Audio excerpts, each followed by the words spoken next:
Okay, so Vivi, so you have to be careful what you say, because I don't know how to do it.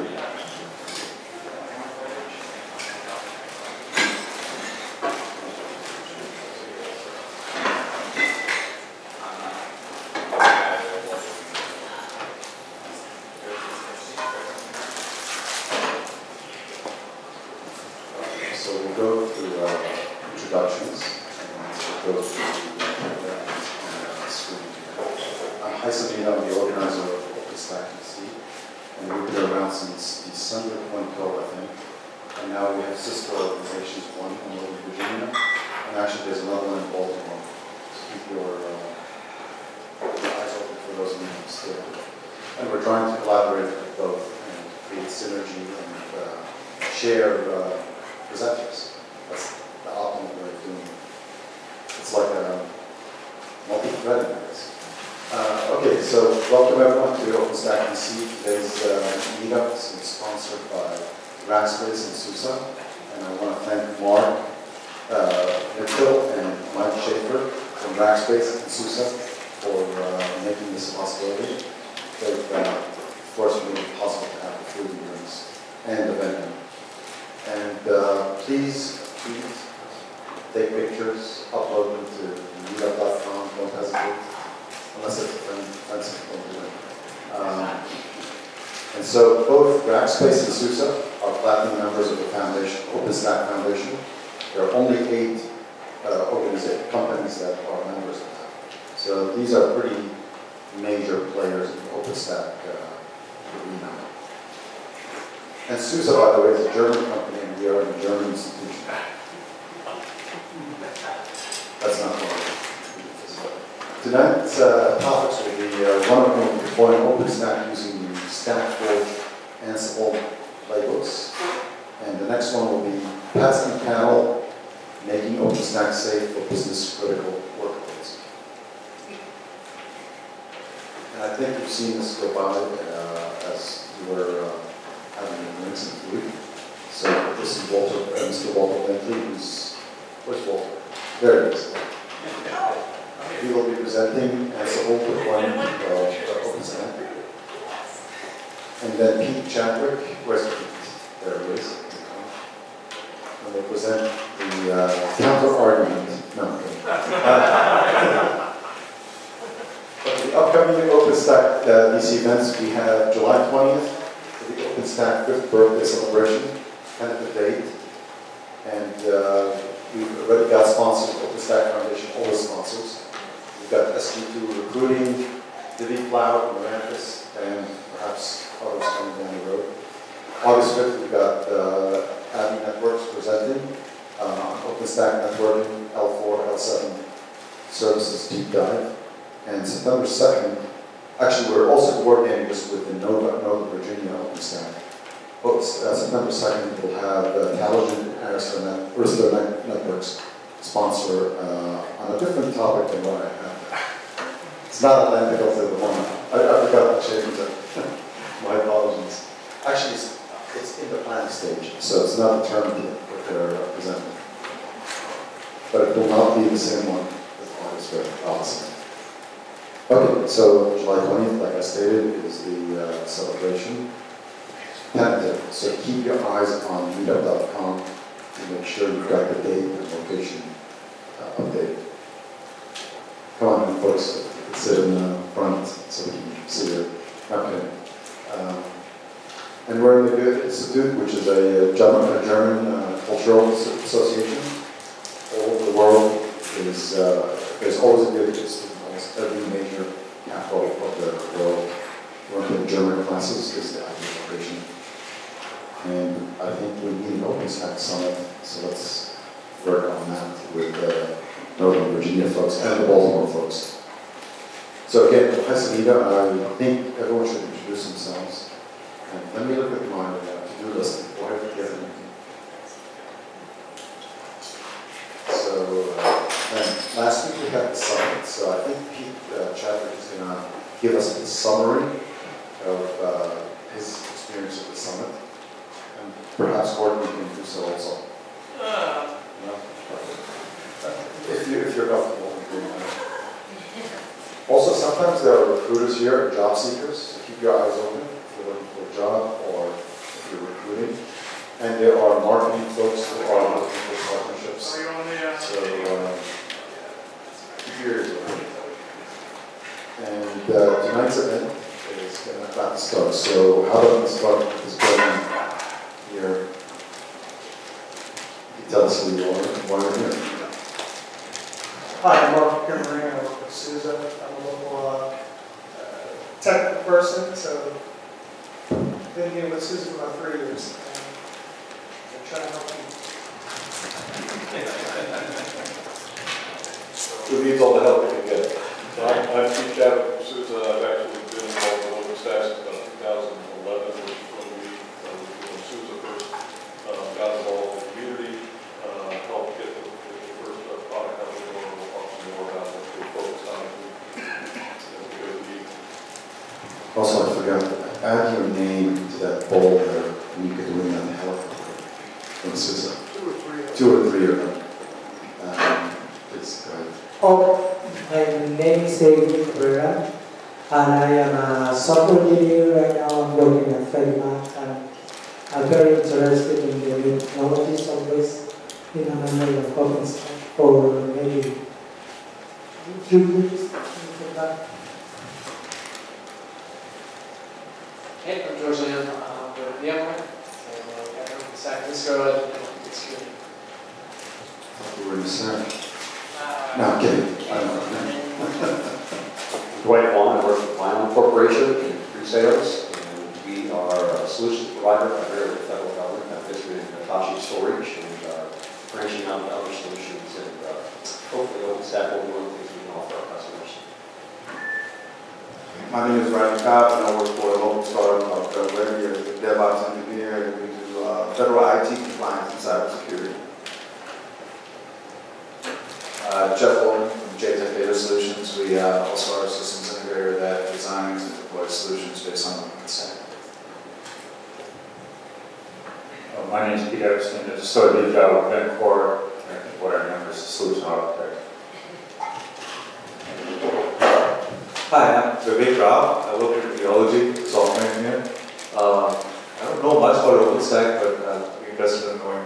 Also, our company is hiring DevOps engineers, so if anyone's interested, talk later. Hi, I'm a human being. My name is Michael. I'm a comedian. I work at a large media company, Cogninet, and I work in engineering and architecture capacity for hosting applications for cloud computing developers. And just currently dealing with OpenStack as a viable solution. Sarah Sebastian, and I'm with Meeting Inspire, with a style of Annapolis. And I am an account executive as well as a business development person for them, and I am looking to learn more about OpenStack to offer for our customers. Good evening.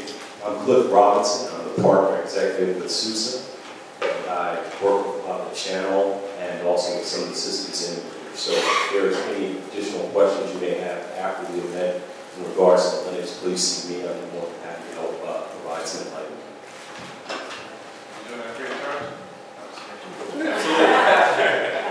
Hi, my name is Manuel Van Cohen. I'm a grad student at the Delaware State University. I'm looking to learn more about OpenStack, and yeah, that's about it. Hey there. I'm Cam here. I work for Splunk, and I'm basically here to look to see how we can get Splunk in front of OpenStack. Hi, I'm Franz. See if we can speak right. I work for a small contractor for federal government, and some days I'm a data architect, and some days I'm IT grunt. So just how it is. I can appreciate that. Solutions architect and software engineer with Stackforge, which is also a government contractor supporting asset contracts, some of which has to do with Amazon deployment and OpenStack deployments as well. Governments involved brokerage services. Court Rivera. I'm a solutions engineer at Carpathia Hosting. So pre-sales, I do a lot of private cloud architecture design.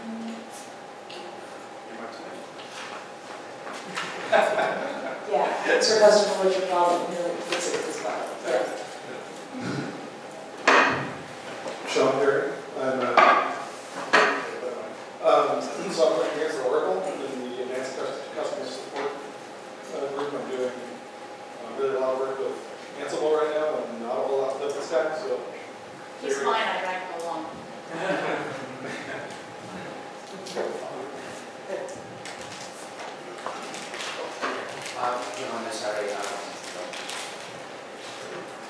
This is Mark Mitchell. I am the territory executive for SUSE here in the area. I'm Eugene Zabulu. I'm a system engineer. I'm looking to learn more about OpenStack. Hi everyone, I'm Matthew Powell, engineer at large. I will get my down in Silver Spring and play with OpenStack at home when I get back. And you're wearing an Ansible t-shirt. Hi, I'm Anders Barcha. I'm a software engineer and I work with OpenStack and Ansible.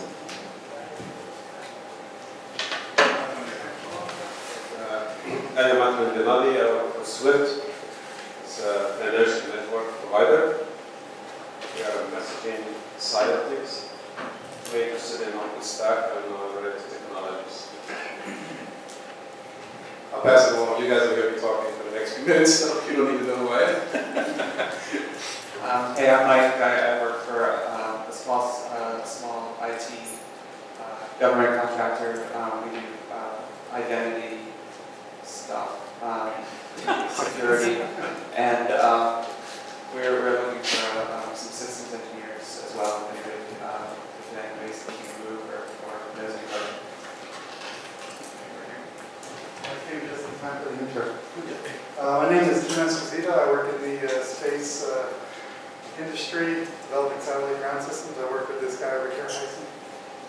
And we do a bunch of different things.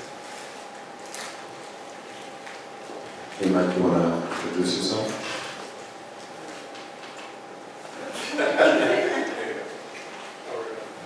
Hi everybody, my name is Mike Schaefer. I'm the field sales guy for Rackspace. We're the provider of managed cloud services, and along with NASA, one of the founders of OpenStack. So thanks everybody for coming out tonight. Really appreciate you having me. Thank you. So when you have questions, make sure you wait for the microphone so everyone can hear. Okay, so we're about to start. Thank you very much.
Okay, I think we're all set, ready to get going.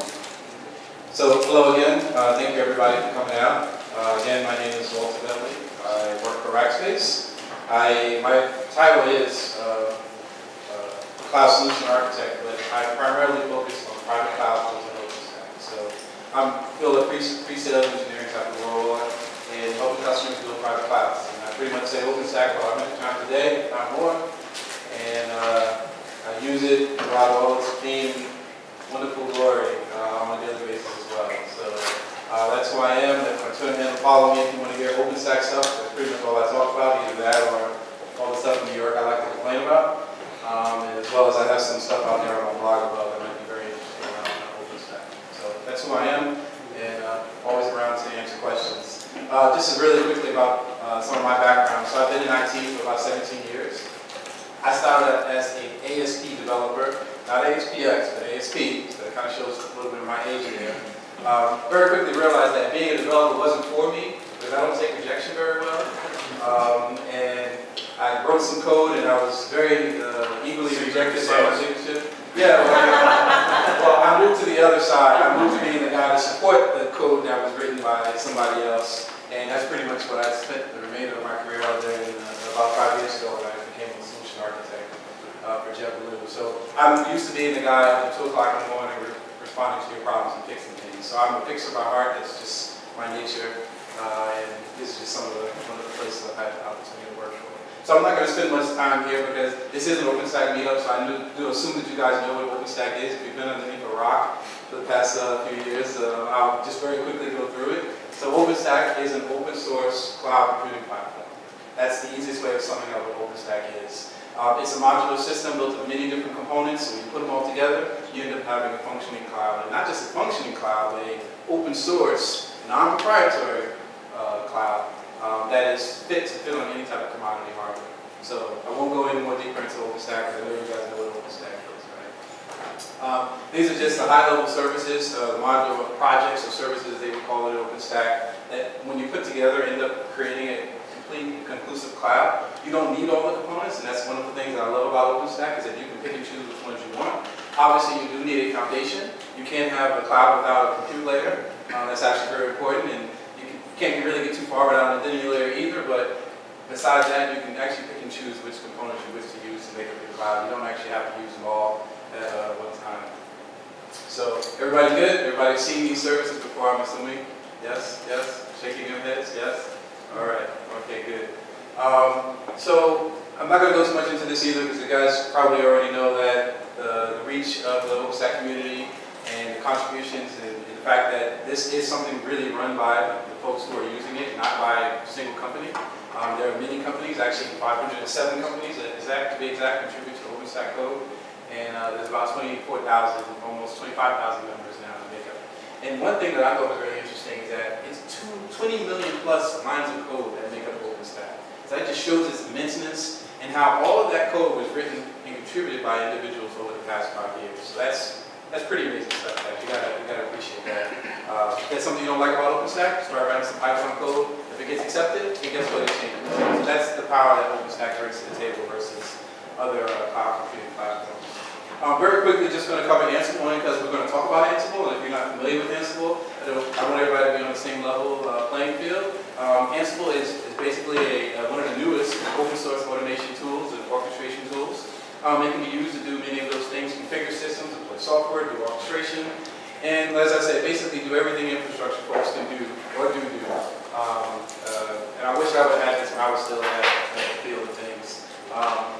The thing about Ansible that stood out to me before starting using it with our product, our private cloud, is its foremost goal is to always make things simple and make things easy as possible for the consumer. So that's what stood out to me that made Ansible pretty unique. The fact that it doesn't need an agent, it just needs SSH. And of course, because it's written in YAML, which is the standard markup language now for most orchestration platforms, it makes it really easy to adapt. So something you can look into in your own spare time. That's some docs there. The Ansible docs are actually very good, as well as they do have some really good best practices as well. That's one thing I love about software is that you give me best practices from the beginning so I can do things right from the beginning and not do it wrong and then figure out the right way of doing it. So Ansible is really good about that. So these links here have a multitude of greatness about them. So we're going to get into the good stuff now. So OSI, OpenStack Ansible deployment. So that's the term that has been given around being able to deploy OpenStack using Ansible. It's OSI. So if you hear me say OSI, that's what I mean, OpenStack Ansible deployment. So the idea of OpenStack being combined with Ansible pretty much was what has been created and has come to be a very unique way of being able to deploy OpenStack here lately. So OSI, when it was created with the three following principles. And I have some inside information on it because we created it. But we did turn it back over to the community, and it's actually now something that's really supported and being learned more by the community, and we're just kind of contributing to it. But it was built on these three principles. Yes? Yes. Well, I mean, I can kind of do it midstream, but let me do it at the end so that I can make sure I get through all the fun stuff. All right, because I have some fun stuff to show you. So, it's built on scalability, stability, hybrid, and flexibility. And the idea when OSI was created was we wanted to create a way of deploying OpenStack on any type of gear in our DC or in a customer's DC, and it all operate the same way. So to be able to do that, we had to pick a tool that was flexible, one that we could make almost any adjustment or modification to, and do it in a way where it wasn't a lot of overhead. Our previous way of deploying OpenStack was using Chef. And no offense against Chef folks. No offense, I'm not going to speak negative of Chef, but it was very cumbersome for us to maintain and keep up to date, and it became a very painful thing for us. So moving to Ansible, after seeing its flexibility and ease, is what kind of drove us to making that decision. So I'm actually going to take a minute here. I'm going to pause, right? I'm going to do something that every person who does live talk says you should never do. So what I'm going to do is I'm going to actually do a live demo. Now I'm not going to deploy the whole thing, primarily because I don't have the time to do that. It takes a little bit of time to deploy and install it from beginning to the end. So what I did is I basically did all the prerequisite steps that are required for the OpenStack install. And we're going to go into what all those steps are in the next slide, but I just want to kick it off so that I make sure I have enough time to allow it to finish. So I'm just going to make sure this starts the way it's supposed to, better. And go gadget. All right, so we're going to go back to what we were doing. I'm going to let that run for a minute. Okay. So this is not a sales pitch, don't worry. I'm moving on after this. But I'm showing this not to do anything other than to display the complexity around OpenStack and what we have to try and solve for with the deployment. So this is just a picture of the reference architecture for a private cloud built on OpenStack. And as you can see, we're doing 3 control plane servers, all running the OpenStack services and containers, an additional logging server running elk stacking containers, X number of compute nodes, however many the customer requests, X number of sender nodes, or sender backend shared storage based on what the customer requests, and X number of storage, Swift storage nodes based on whatever the customer expects. So this reference architecture is something we had to do for our customers over and over again. So when going through the process of trying to automate that, we had to figure out a way of doing this over and over again, being successful every time, whether in our data center or in the customer's data center. So I'm moving on, I'm not going to talk about that anymore, okay? So some of the major features around OSI that I love and really wanted to share with you guys is the fact that it's using Ansible to deploy. Now, I consider that to be a feature or a benefit, primarily because you're getting kind of a 2-in-1. You're actually getting the knowledge and the ability to be able to deploy OpenStack and learn OpenStack, but you're also getting to deal with a cutting-edge configuration management software such as Ansible. So I consider that a benefit, but that's just my opinion. With OSI, you do get LXC containers, and what I mean by that is that each OpenStack service is actually installed in a container on the bare metal machine. Now you may say, why in the world would we add that level of complexity to OpenStack? Yes. OpenStack is already hard, but there is a rhyme or reason to it. So if any of you have ever installed OpenStack and then tried to upgrade to a newer version, which actually happens to come out every 6 months, as you guys already know, I'm sure you've already suffered the wrath of trying to do a replace upgrade. It is not great. And over the course of years of us running OpenStack clouds for our customers, we realized that it's not great. So we had to figure out a way of being able to do that and make that process easier.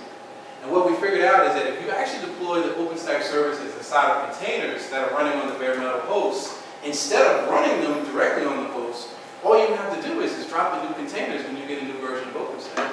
So our process now, when you're running on our RPC, or our Rackspace Private Cloud, we actually do in-place upgrades for OpenStack. And the customer takes minimal to no downtime. Because what we do is we drop in new containers running the new OpenStack code, we run whatever back-end database upgrades we need to do, we bring down the current containers and bring up the new containers running the OpenStack code, and Bob Jim will be running with the new version. So, and it's all done by Ansible on top of that. So that process is all automated behind the scenes. And we've done it with customers, and we've actually heartbeat their instances, and their instances never went down during the process. So, pretty fantastic stuff, right? All right? All right, I see good faces. All right, I love it too. I love it too. Thank you. So the other benefit and feature is and again, I consider this a benefit and feature, is that we're actually using Linux Bridge instead of OBS. And you may say, well, why the heck would you do that? All the community wants to use OBS. Well, what we found out is that from a Rackspace perspective, we're running production-ready, high available clouds. Now, listen to what I'm saying. It's production-ready, highly available OpenStack clouds, not just a dev stack or all-in-one. So in order to do that, when we started seeing clouds scale up to a certain amount of nodes, we realized that OBS just couldn't hold up to the performance. We actually started having a lot of problems with Neutron when we got to that point. So what do? We fall back to what we knew what always works, which was Linux Bridge. Linux Bridge has been around much longer than OBS and is much more stable. Yes, do you lose some of the capabilities that Neutron has right now? Yes. But in the future, that is going to change, and that's actually something that Rackspace is kind of sponsoring as far as from a perspective. So Linux Bridge is where we are right now. With OSI, you do get a full Neutron deployment, meaning you do get to the full build of Neutron, not just certain pieces of it. You can do layer 2 or layer 3 with OSI, and that becomes part of the build. So you don't have to worry about getting Neutron to work for you anymore. It's all done in the install. And again, like I mentioned before, it includes all prod-ready OpenStack services. And I use the term prod-ready because one thing you probably learned about OpenStack is you have to be patient with new and unique services or projects that are, or features that are part of those projects. Not all of those features are automatically ready to roll into production as soon as they're launched. That's just the reality. And we take the time to vet each of those pieces of functionality and determine what is production ready, so that when you do go to install this, everything that you get in your OpenStack cloud does work. Right? So that's that. And of course, the other thing about it, as I mentioned before about the flexibility, is that it can be deployed as an all-in-one, or can be deployed as a fully distributed multi-node deployment. So you can use this same install to do both of those types of installs, whether in your data center, our data center, on your laptop, in your lab office, wherever have you. Right? It's the same install, nothing changes. So what I'll show you in Stackforge is going to be the same thing that I would do at a customer site. It actually happened. Actually, I did it last week as well. It's the same thing. It's no difference between what's on Stackforge and what we actually use in the web for our customers. One thing I just wanted to share, if you didn't know this, is that the OSAB was actually adopted by the OpenStack community as the way to install OpenStack when it comes from an Ansible perspective. So, every chef puppet, they all have their distributions that the community kind of rubber stamps and says that they approve. Well, OSAB was actually approved by the OpenStack community as being the way to deploy OpenStack to be running over Ansible. So that's something that we were very proud of. We were very happy, not just for any other reason other than the feeling of benefit of the work, but also the idea that now it becomes something that the community can contribute to and make better. And even at the last summit, the Vancouver summit that I was just at, there was actually a day-long event just collaborating everyone together to figure out how to make OSAD and take it to the next level and make improvements and any sort of suggestions that the community has. And that was actually something sponsored by Ansible, and of course, Rackspace was there to help support that effort as well. Okay, so now that I've talked about OSI, I'm sure you guys want to know what's under the covers, right? You want to know how this thing works, what do I need to do to configure it to get it to work for me. So I'm going to just kind of step through some of that stuff right now. So under the covers, there are some high-level prerequisites. Unfortunately, they're not as flexible as we would prefer them to be at this moment. We had to standardize on something, so this is what we kind of standardized on.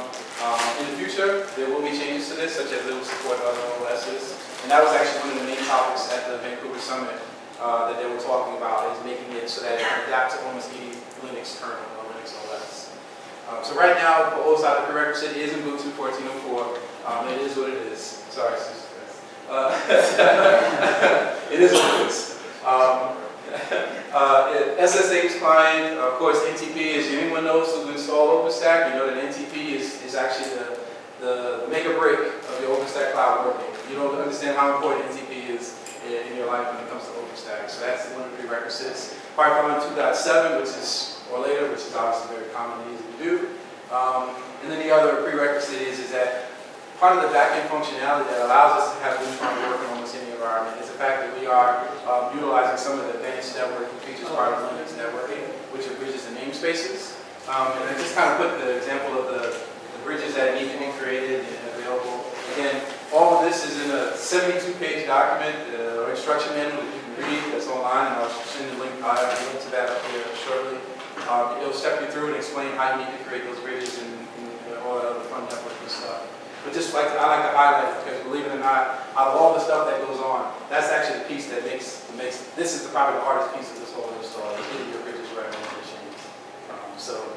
That's something I just like to bring out and share. So under the covers of OSI, you actually can deploy OpenStack with 3 playbook commands. If there's an optional 4th one there, if you want to use HA proxy.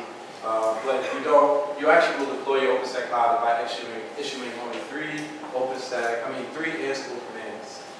So what I did in my command window that I executed is I actually executed that first one, the whole setup already. I did the HA proxy and I did the infrastructure playbook. So I actually executed those 3 playbooks already.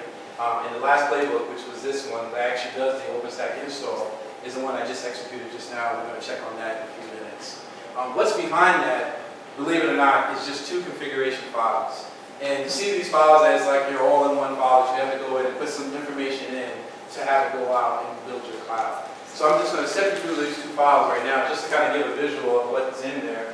And then we can check back on and see how things are going. So we're going to let me show you something. Let me show you some of the fun stuff that's behind OSI. And in the meantime as well, we're going to take a look at that. So that's still running. That is a very positive sign. I will take it. Live demos are not for the meetup parts. So what I did here is, and hopefully everybody can see this, I've tried to make this as big as I could, is I'm actually in the Stackforge repository location out on GitHub where the OSI repo is. And what I'm actually showing you here is it's a folder where those 2 configuration files exist. That RPC user config and that user variable config YAML files. So we just pop into this file here just to kind of give a very quick visual, and I promise that I won't go too deep. I can talk about this for hours. I really can. I know it's really bad, right? It's pretty sad. This is fun to me, but it is.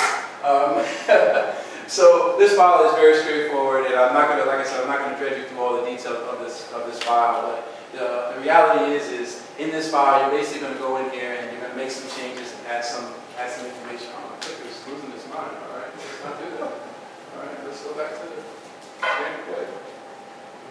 So at the very top there, you'll see that there's a version number there. That version number actually corresponds to the version number that's the Stackforge repo. We are using it, and we are doing continuous delivery. And what I mean by that is that we are making minor revision and major revision releases of this live. So we're actually, on a daily basis, releasing code for OSI. So my first pro tip that I would say to you is don't use the latest one. It is what it is, right? It is a continuous delivery that they're doing. I will always go one version back, but that's a side note. So that version number corresponds to the version that you actually pull up and get. Some other information you need to provide is some network ranges. Now these network ranges are all non-routable addresses. And what I mean by that is they're addresses that will be sitting on top of those bridges that we spoke about that actually don't need to get routed outside of the cloud, right? They're totally contained inside the cloud. You would never actually really call any of these unless you're doing any sort of cloud management or administration. But these are the networks. So you basically would define your CDs there as to what they are. It doesn't have to be this. You can change it to whatever you want. But again, they're non-routable, meaning it could be anything, right? Any 192 or 10 dot or whatever, right? 172, whatever have you. The next area down is where you would define used IPs. And what that basically means is that you basically define whatever IPs that you're actually going to use for bare metal or anything else that you may have in your cloud, you can define those there. And what that does is that tells OSI don't use those addresses. So if you ever have any addresses in that network space that you don't want OSI to use and dynamically assign, you put it there, right? So generally when I build the bare metal machines and I put the bridges on them, I usually use, dot 2 to dot 10. So I would usually put a block there of dot 1 to dot 20, right? Just to make sure that I don't reuse any of the IPs that I've already used to be bare metal, right? Because it's not aware of what's already used, so you have to kind of tell it. You see an internal VIP, an external VIP address. With OSI, it does expect you to have some sort of load balancer. It could be HA proxy, it could be a real F5, it could be any load balancer you choose. But it does expect you to have a load balancer. Primarily because in its mind, it's going to prepare to deploy a highly available cloud, which means you have more than one control plane.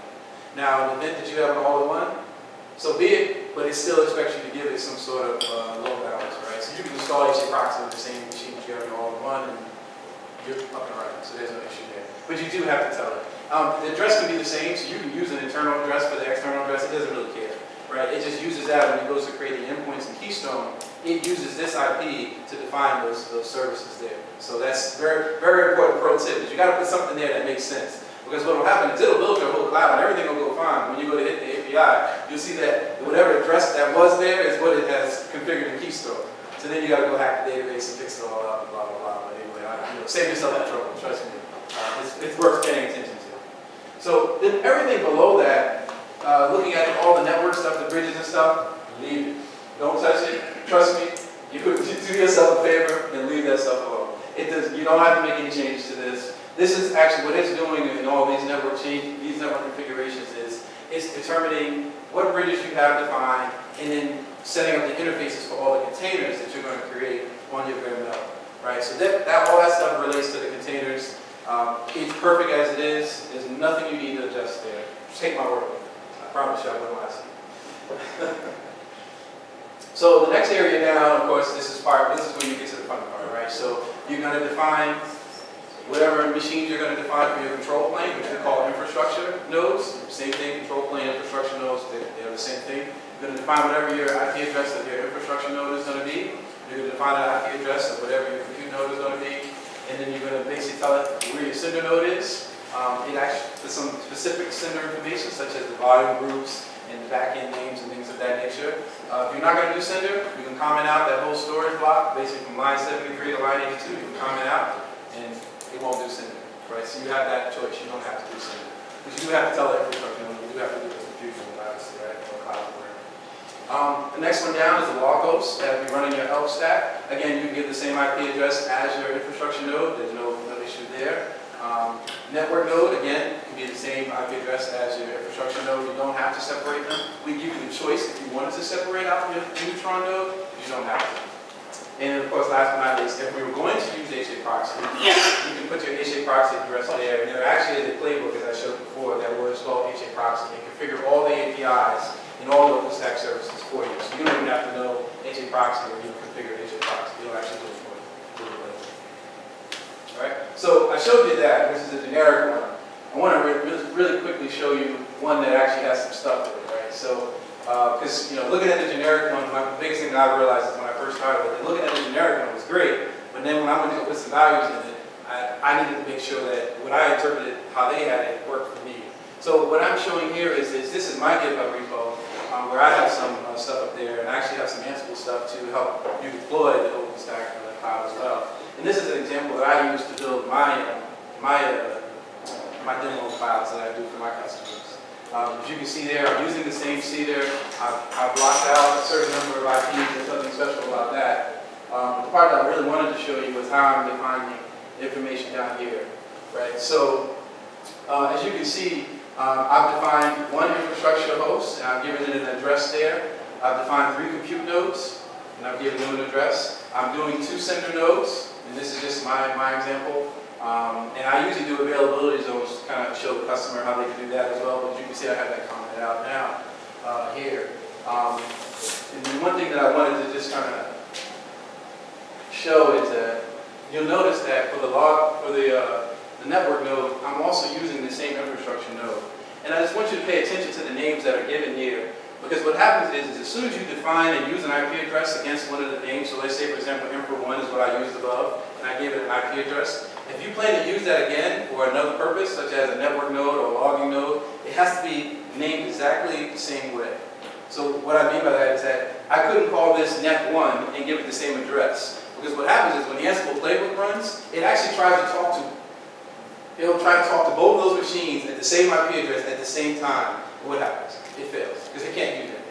The machine just says, well, I can't have Ansible talking to me twice at the same time, doing different things at the same time. It just doesn't work, right? So you have to define the names exactly as you would. So however you define it up top, so if you call it infra1, if you want to use it again, you got to call it infra1 down below. And I know it feels weird calling it infra1 under network host, but that's just the way it works. So just something to keep in mind, another pro tip to keep in mind around that.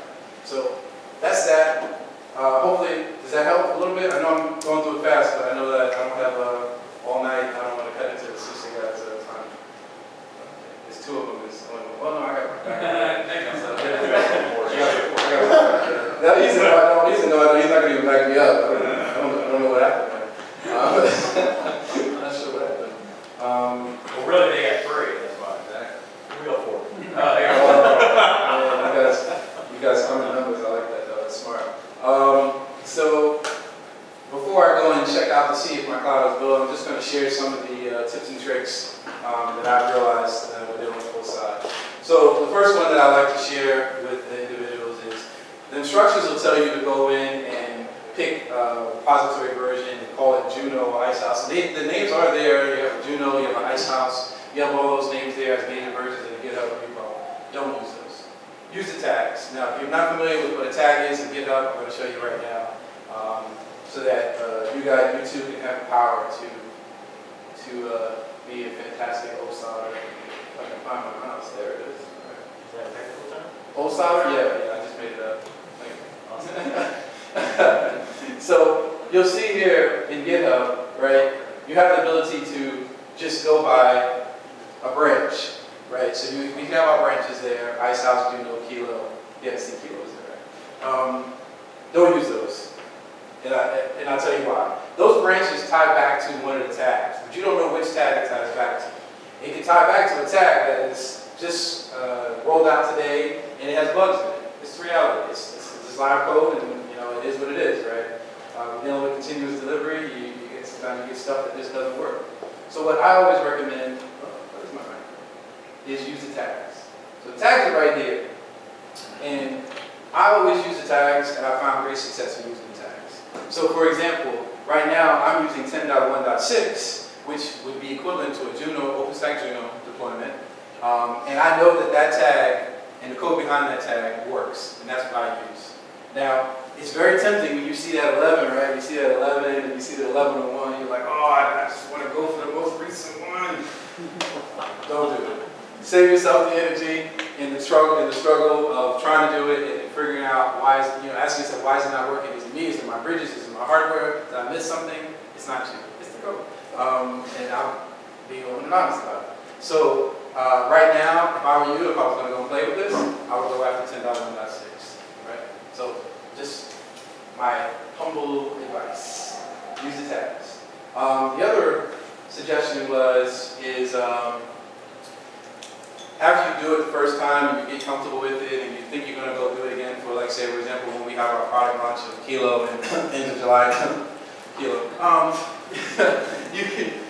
you may think, oh, I can just go in and just pull down a new tag version and go about my business. And that's not the case. You always have to check GitHub and check those variable files and make sure that there were not any new variables introduced. Because we do introduce new variables. We do improve the product. That's the idea, is to improve the product. So you always have to go back in and make sure that you're not missing any variables. So that's just a pro tip. Go back, check, make sure you got all the variables match up with different files are good, then proceed with the newer version.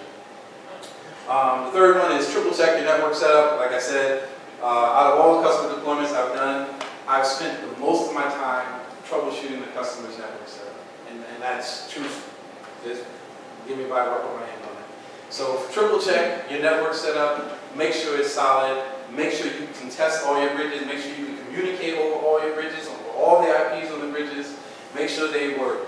Because if they don't, the install will start and it will run, but it will fail. Let's believe it will. Because it uses every one of those interfaces and every one of those addresses somewhere in that install process. So make sure you're solid from that perspective. The fourth one is a redeployment step. So again, if you're anything like me, I do things over and over again, so I can be really good at it.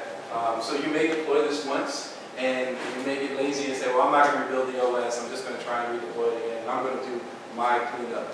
Well, your cleanup's not going to be good enough. We have stuff hidden, and not on purpose, but stuff is cached, stuff is hidden, stuff is put in files that it knows that you ran it already. So if you try and go and run it again and you didn't do the proper cleanup, it will actually look like it ran, and it will actually duplicate what you did. So instead of 10 containers, you'll now have 20. You do it again, then you have 30. It'll just keep doing that. Again, is it a feature? No, but it's reality. I'm just sharing it with you. So we do actually have a process to clean up a deployment. Which I'm going to just very quickly share with you. I know I'm running out of time. You've got time. I got time. Excellent. I like that. Thank you for the reassurance. I'm so blind. Not see. Horrible. Fantastic. Let's take a booze break. Booze break? No. Well, if my deployment doesn't work, then yeah, we can definitely take a booze break for sure. I'm having such a hard time seeing. It's like, I don't know what's wrong with these guys. Okay, playbooks, there it is. Is that set up? That's that set up, yeah? Okay. All right, we're finally there. So, under RPC deployment, under playbooks, under setup, there is a Ansible playbook in here called Destroy Containers. That is your friend, all right? You execute that guide to destroy all the containers and clean up after you do a deployment so that you can redeploy. Use it, love it. It's the best thing since sliced bread. Don't try and do it yourself, because trust me, there is something you missed. And I learned the hard way. So that's your key. Is destroy containers.yaml is the guy that will save you a lot of trouble if you want to do a redeployment process. All right. All right. Moving on to the last two.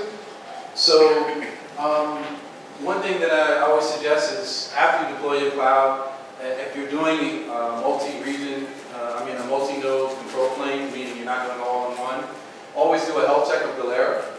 There actually is a playbook to do that. And I didn't include it in my slides, and I won't go hunting for it, but I promise if you ask me for it, I'll send it to you. It basically do a health check and make sure that all your Galera nodes are all running in sync and have the same data on it. Because that's actually a pretty important part of running OpenStack Cloud, is that if you're going to have multiple nodes that are running the OpenStack service, they all have to have the same data, right? That's pretty obvious stuff, so I'll share that with you. And the last one, running your playbooks with -L. So if you're not familiar with Ansible, -L allows you to pick specifically a computer name or a bare metal machine name or IP address that you want to run that playbook against. And where that's key is let's say, for example, you build your cloud, you have 3 compute nodes, you're happy with it, and now you want to add another one. Well, you can basically run the playbooks over again, but you don't have to run it for every machine. You basically include that new compute node inside of your RPC user YAML file, and then you run the playbooks again, but you do -L in the name of that machine. And it'll install just on that machine alone.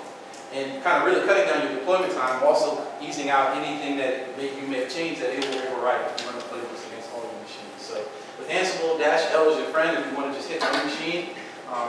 Pro tip, again, you'll use it. Trust me, you will. So -L is something to keep in mind. Kind of moving on to the last. So this is basically just some reference material. Again, not selling, just sharing. The document that actually gives steps to do it, how to do an install with OSAD is actually kind of there. That's that top link there. And you know, I wrote a blog basically kind of explaining a little bit more detail around deploying RPC with Ansible, but deploying OSAD with Ansible, it's the same thing, right? So that's this blog post that I wrote that adds some more context. There's some vagrant files in there that you can use, and I have a GitHub repository where I have some vagrant files that you can basically do this all using vagrant, whether you VirtualBox or Fusion or whatever have you. And I actually have some scripts to be able to do it against our public cloud, and I'll donate those to whoever is the highest bidder. I take cash. I can take payment through alcohol as well. But I have a lot of stuff. So if you're ever interested or you want to play around with some stuff, just let me know. And I'll try them all, for personal and for business reasons. So before I turn it over, we are going to go, if I can find my mouse, there it is. Okay, so we have a failure, which is real life. It happens, but it's okay. So I'm going to actually do this live, which is against my better judgment. I'm going to do it anyway. Cleanup script? No cleanup script. I just need to, I know what I need to do, and I want to make sure it completes really fast. So I'm just going to steal my screen back over here for a second. All right, I need 2 minutes.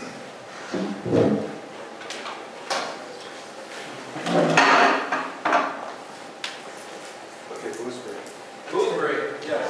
Take a booze break. I need 2 minutes. I promise you it'll be right.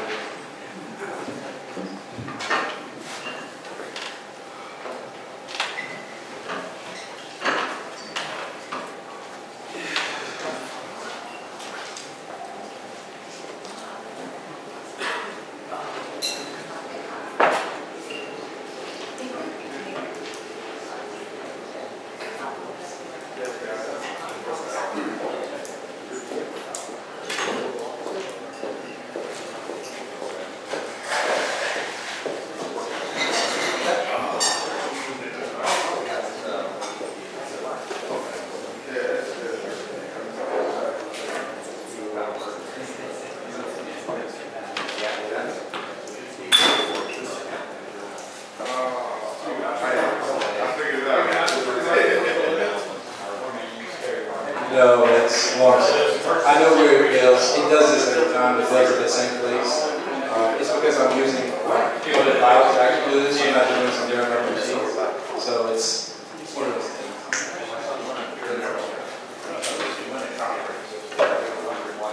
Ubuntu. What's that?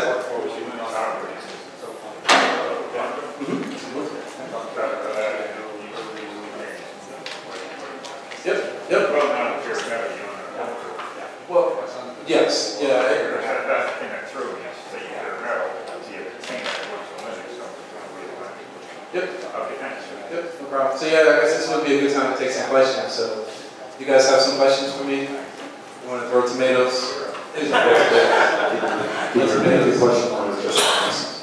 So he wanted to basically know what was, when I said bare metal, what did I mean by that? Basically what I meant by that is a physical server running Ubuntu as the operating system.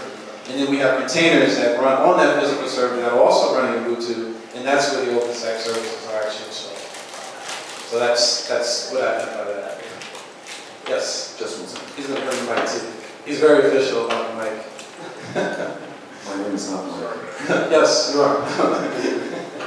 Have you ever done IP network deployment? If you been? When you say IP network, you mean? IP. InfiniBand. Have you ever deployed Ansible over an InfiniBand network? InfiniBand? Is it always Ethernet? Yes. Personally, I've only done over Ethernet, 1 gig, 10 gig, never over anything else. The reality is it's relying on whatever Linux networking provides. So if Linux networking works fine with that type of networking, then it'll behave the same way. It doesn't really care about the specifics. It's more about Linux networking and the way it's configured, and that's what it's depending upon. The other thing you mentioned that was very important was the Linux bridge agent. And what's the relationship between that and the Neutron deployment section? So if I was the typical pre-sales guy, I would run away from that question vigorously. But guess what? We got a new and improved version of pre-sales, so I can answer that. So without getting into the hairy details of Neutron, which mostly scares everybody to death. So Neutron is relying upon something called an ML2 agent. And the ML2 agent is what gives you the capability to actually talk to the bare metal or the underlying OS of that machine and do things, right? So ML2 gives you the capability of layer 2, which is traditional networking, switches with tag VLANs and all that fun stuff. And then layer 3 is more of your VXLAN, which is your virtual networks, which is another feature of Neutron. So you have Neutron that leverages that ML2 agent. That ML2 agent needs to talk to something on that underlying OS, right, to be able to actually get out and use those physical interfaces. And what that thing is, and that we choose to use, is Linux Bridge. Others have chosen Open vSwitch to do that. We have chosen Linux Bridge to do that. Right, so that's the key. So Linux Bridge actually runs on every compute node, as well as the control plane, because that's the guy that does the handshake between basically Neutron and the actual machine to talk to those physical interfaces. Does that work? Okay, I know you guys have questions. I need more time. There's a question here in the beginning. Yes. You put off. There was a gentleman there, actually. Well, I do have questions. No, this is the time. I figured you was giving me the eyes. Either it was going to be now or later, so I figured I would do it now. No, actually, you answered one of them earlier. I was going to ask, what is, I don't think I pronounced it wrong, Ansible? Ansible? In comparison to Chef, if you answered that when we talked about moving to Chef. The question I had was, you mentioned the containers earlier. I was just curious, what are those like? When I think containers, I think Dockers. So I'm like, what kind of containers are those? Yeah, and that's what most think of when they hear containers. Primarily because Docker is the newest thing around associated with separate containers. But believe it or not, LXC containers have been around a lot longer than Docker. So Docker is actually late to the party, believe it or not. Well, I won't speak ill of Docker. LXC containers is actually a native capability as part of Ubuntu. And it started there. And the reality is that it gives the same capability as Docker, meaning you can containerize something and keep pushing that container out to a machine and then know that it will operate the same way no matter where you push it, because that's just the framework. We chose to go that route versus Docker because we know LXC works, and it's been trial proven. And obviously, because we are our base OS is new, so it just makes sense to kind of go with that. Use the native code. It makes sense. I'm primarily a Microsoft guy, so I was too. I was converted too. I was baptized in the river of Linux. That's good. Yeah, and then the RPC user you mentioned earlier, give a little background on that. RPC user? RPC user variable file, that's probably what I was referring to. So the name of the actual, so there's two variable files with the whole side install. It's actually called RPC underscore user underscore something YAML file, if it's something. And then there's one called user underscore variable YAML file. Those are the two configuration files that you would have to do something to in those sides to run. Hopefully that's what you thought I said. I presume RPC is short for something. Oh yeah, Rackspace private file. Again, we're not going to talk about proprietary software here. We're going to keep it OpenStack neutral. And that's why I run an OpenStack Meetup in New York, and that's why I always say it has to be OpenStack neutral. So, but that's what that's for. Thank you. No problem. So speaking of Hawk containers, switching this over to Solaris isn't going to be that hard, is it? Oh yeah, we use Solaris all the time. We got a mainframe request too. We're about to deploy. You got a playbook for Solaris already? Yeah, no. but we are getting close to another major Linux distribution. I won't name the name, but I'm pretty sure you probably know it. We are getting close to deploying based off of that platform because of customer demand. Well, I haven't done something like we need to do this with Solaris. Well, hey, I'm open to a challenge. I never turn away from one. That'd be pretty interesting. I won't lie. Well, you might be open sourcing it. we should just let you secret out the bag. We do this. We're obnoxious. John Bridge would never let you call. Yo. ZOS. What's that? ZOS is Linux, right? I'm sorry. ZOS. ZOS? No. It's not Linux. No. And see, the thing is, I'm not the one who's been doing What is IBM's Linux? Yeah, I don't have one. You run CVM. You guys are cutting into my time. So if you want to run Linux on System Z, you run ZVM, and then you install IFLs, which are just cheaper CPUs. And you run ZVM against the IFL, and then you can run Linux on top of the IFL. Okay. And it's either So ZOS is the underlying? 70% of it is SUSE Linux. One more, another question.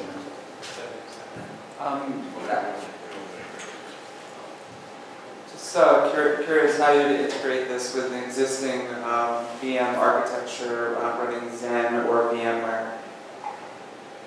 All right, so some ground rules around that question. Just to be clear, and you guys already know this, OpenStack is not a hypervisor, right? So that's the first thing got to put out there. Got to talk the same playing field, apples to apples. OpenStack is not a hypervisor.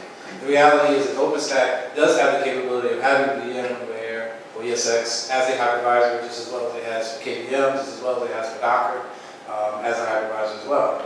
So what I would say to you is see OpenStack as your orchestration layer that you want to add to whatever hypervisor it is that you have. And don't see, and another thing I would say, and again, I might get fired for this later, but don't see OpenStack as a replacement to VMware or others out there. I'm just saying, it's not a replacement, right? Because everything has a use case, right? That's true. So for me to stand here and say everything works for, OpenStack works for everything, I would be a huge liar, right? So I don't want to be a liar. So I would look at it as, it has its use case. If you want to manage VMware with it, you can use it. If you want to manage KVM with it, if you want to use it, you're fine with that. And over time, you may find that it can replace certain things. If your applications are conducive to that, then so be it. If not, then you can have both. So don't see it as a replacement. Oh, I just meant integrating it with an existing architecture. Yeah, I mean, again, if you wanted to integrate and use OpenStack as your orchestration layer on top of VMware, you can do that. And it's very viable. It does make sense in certain occasions, and that's something you can surely do. I mean, I can't really give you how to do it. You know, that's we can talk later. I charge by the hour. But, you know, no, I'm just kidding. There's alcohol in the bag. Yeah, alcohol. Yeah. Okay, sorry. Food. I didn't say food too. So it's done. No fair. What failed? Booze break over. Nah, man. You see all that? Okay, so another thing about Ansible you got to keep in mind is green and yellow is all you want to see. You see red, then you can cry. Green and yellow, that makes you smile. What we have here, green and yellow. All right, so before I'm going to turn this over, I'm actually going to open up this cloud that we just built because I want you to actually know that it actually works. So, as a literal proof, I'm going to exit out of this machine. You can see the IP address that I'm connected to. This is a public IP address, not public cloud, that I've deployed over Stack. All right, so I'm not sugarcoating you. We're going to go to that same IP up here that I've already loaded in the browser. And as you can see, it failed because I tried it earlier and it wasn't built. So should I hit enter? Anybody nervous but me? I think I might be the only nervous one here. That message changed. Untrusted. Yeah, self-signed certificate, silly. Stuff is happening.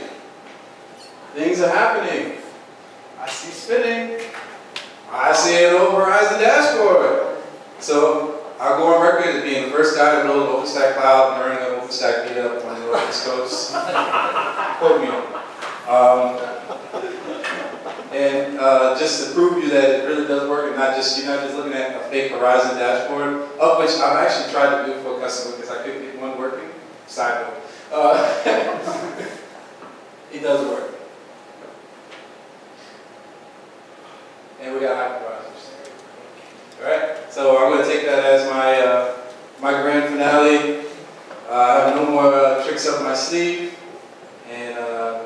Odyssey. Thank you guys for your participation. Thank you. One quick question. How long would this take from starting till end? So depending on your network speed, the average install, I would always allot yourself about a 2-hour time frame. And that's just giving you time in case you want to go get coffee in between, grab a bite to lunch, answer a phone call, and things like that. It's typically about 2 hours. Can you break it down to about 45 minutes? Yes. But I didn't want to take that chance and do the whole thing because it wouldn't finish. It's just Murphy's Law, right? So basically on each machine that is running OpenStack services, it's roughly about 20 containers that get created. So we're not talking about a small number of containers, right? And think about it, for every control plane server, you have 20, so we do 3. So that's already 60 containers. Then you have at least 2 containers on every compute node, at least 4 or 5 containers on every Swift node. So you start to see that container thing starts to get really grand. So when creating a seeder for your container network, make sure you give it size 22, because you're going to need it, trust me. Don't try and short it out and give it a small range and think that you're going to make it by. You're actually going to use that faster than you think. Sorry, I went off on another tangent. I apologize. Thank you, Walter. No problem. One more question. Sure. I'm going to clean up. Here's the mic. I'm going to clean up while I answer your question. You're raising your hand. Hi. Hey. Your default installer, how many nodes does it need? And how many nodes does it provision for the computer and everything? So the answer to your question is you can do it with one machine if you chose. The local host, or you need one and another one? No, one. So controller and computer on the same machine? You could if you wanted to. Now obviously I wouldn't recommend you do that, but you could. All I'm trying to demonstrate to you is that the minimum footprint is 1, right? The maximum is however you want to distribute your cloud. You can have 20 compute nodes if you wanted to. You can have 20 infrastructure nodes if you wanted to. There is no limit, right? So it goes from 1 to whatever you want to scale your cloud to with the OSIDR stuff. You can do from 1 to whatever it is size of your. You get to choose how you want to build your cloud. There is no limit required. So now, if you're asking me my opinion as to how you should do it. No. Okay. I can give my opinion. I'm good about doing that too. But the default nodes that you have GitHub, how it is configured by default? Okay, so by default, it's 1 control plane server, 1 logging server, and 3 compute nodes. That's what I use to do my demos on. And the hosts have to be provisioned private? Yes. Oh yes. It does not lay down an operating system. It does not lay down an operating system. It does not configure your network bridges and things that it needs. It does not do that. You have to do that yourself. And that's actually in the instructions that I showed here, that link. The 72 pages of instructions, all that stuff is in there. You can separate. And your compute nodes, I see your KVM, that means you use the KVM hypervisors. Yes. In order to use the Docker hypervisors and connect to the hosts that have Docker on it, what other components do you need from OpenStack? So for brevity's purposes, I would recommend you go to my blog, because I have a blog that's out there that shows you how to do Docker with RPC. So that's, without me getting into the long explanation of it, go read my blog and you'll have all the answers as well as a GitHub repo that'll have an Ansible playbook that'll do it all for you. Yes. Yes, that's what I was just going to ask. Also, Walter, is it possible to deploy this encouraging question in a VM as a proof of concept into a microkernel? Yeah, we actually have some guys internally that have done that too. They've created a heat template to do it. They've created OVAs that have done. I've wrote some scripts to be able to do it on our public cloud. I wrote some scripts to do it with Vagrant. So it's as you can see, you can go anywhere you want with it. How about AWS? If you paid me enough, I could probably write you a playbook to do that on AWS too. Take care, that's okay. Thank you, Walter. And now we have the chapter. So first of all, in keeping with the theme here, who's up? Obviously, I'm not German. I work for a company. It's good to be here in the good institute. So this is actually a theme we've been working on for a while, because as we talk to enterprise customers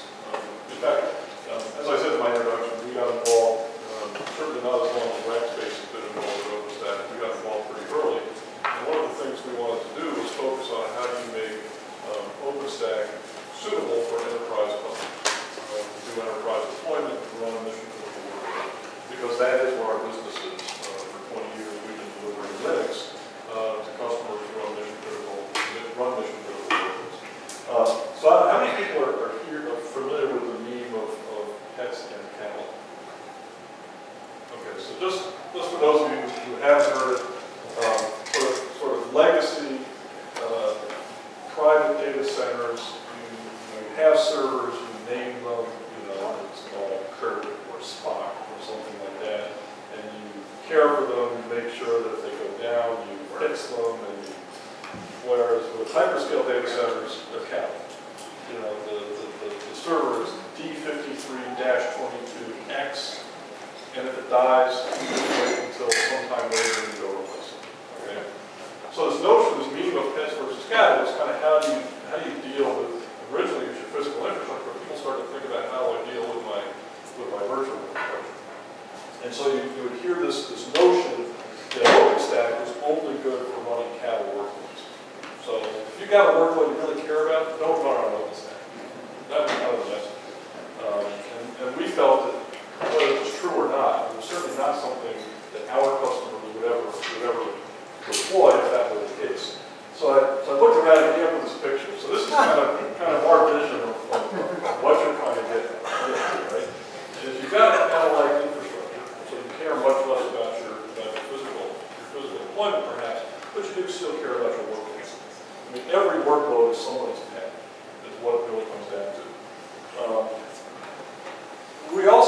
One of the things that we also did when we joined OpenStack is we were actually the first enterprise Linux company to say, we think this OpenStack thing is good. Our customers are looking for this kind of a solution. So we invented what we call the OpenStack distribution.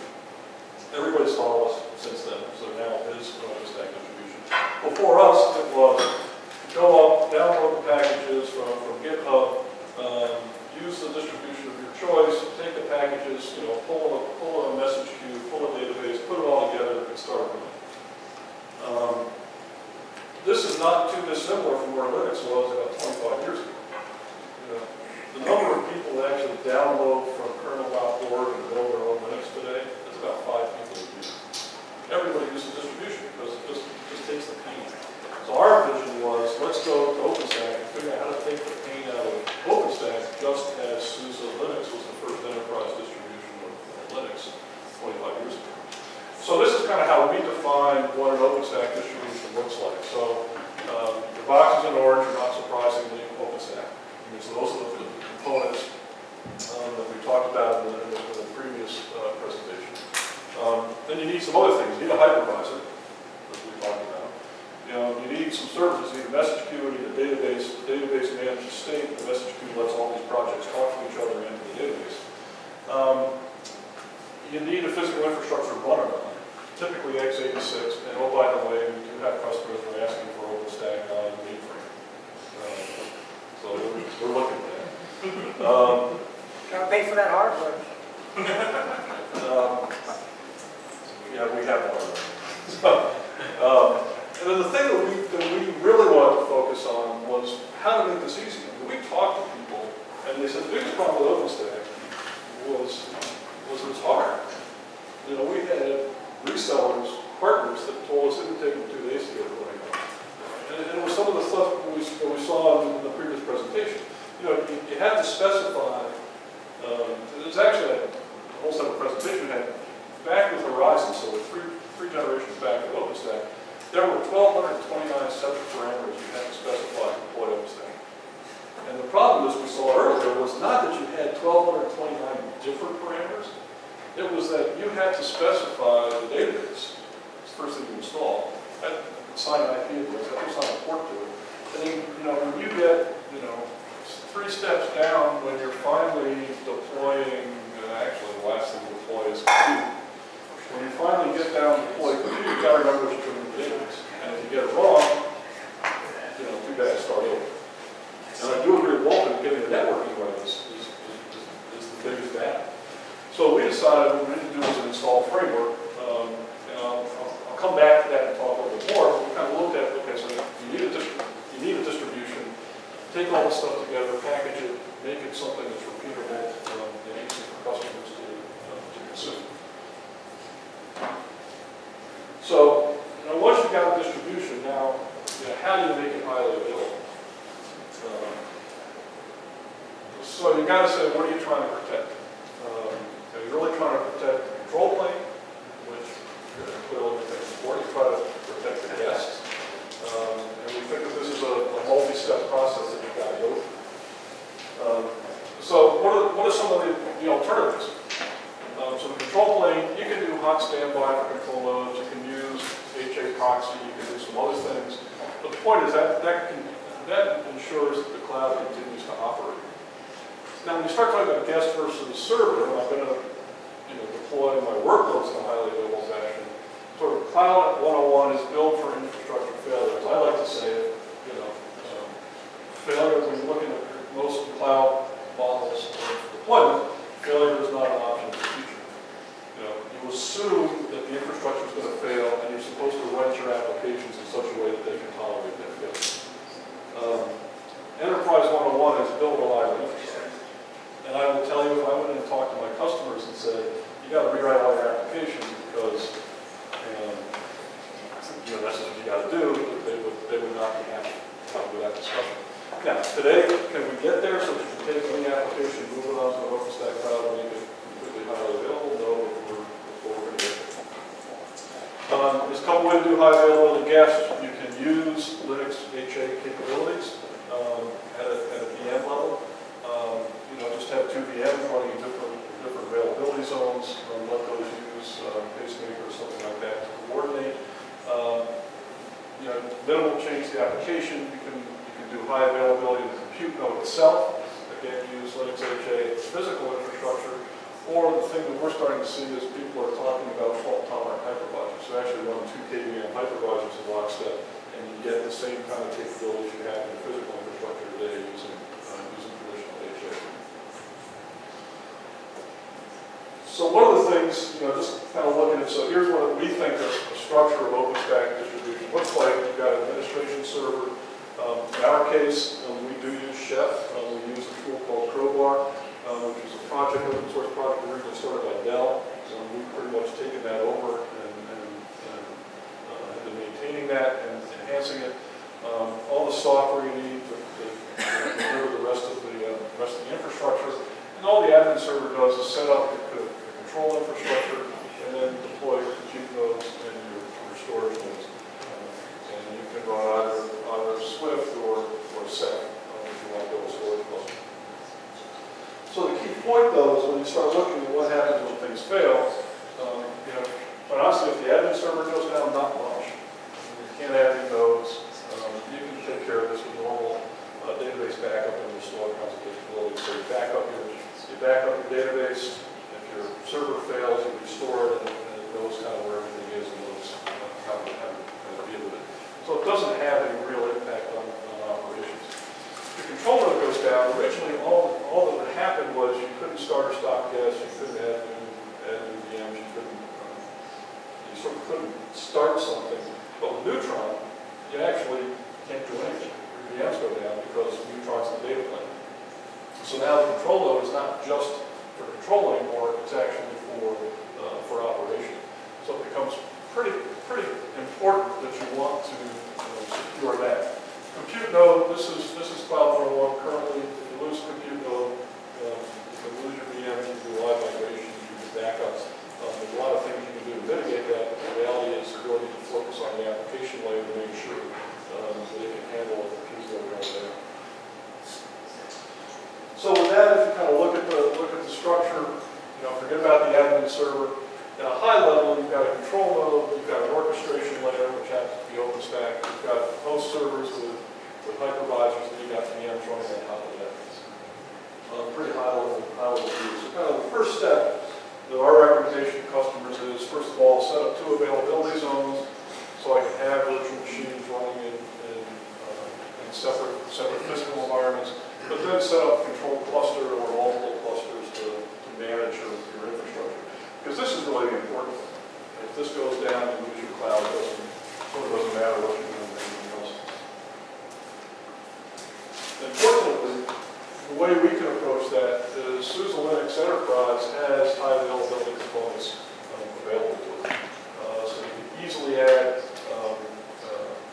clusters, build them in a pretty straightforward fashion, and using our deployment framework, Crowbar, all you really do is say, I want to deploy a highly available infrastructure.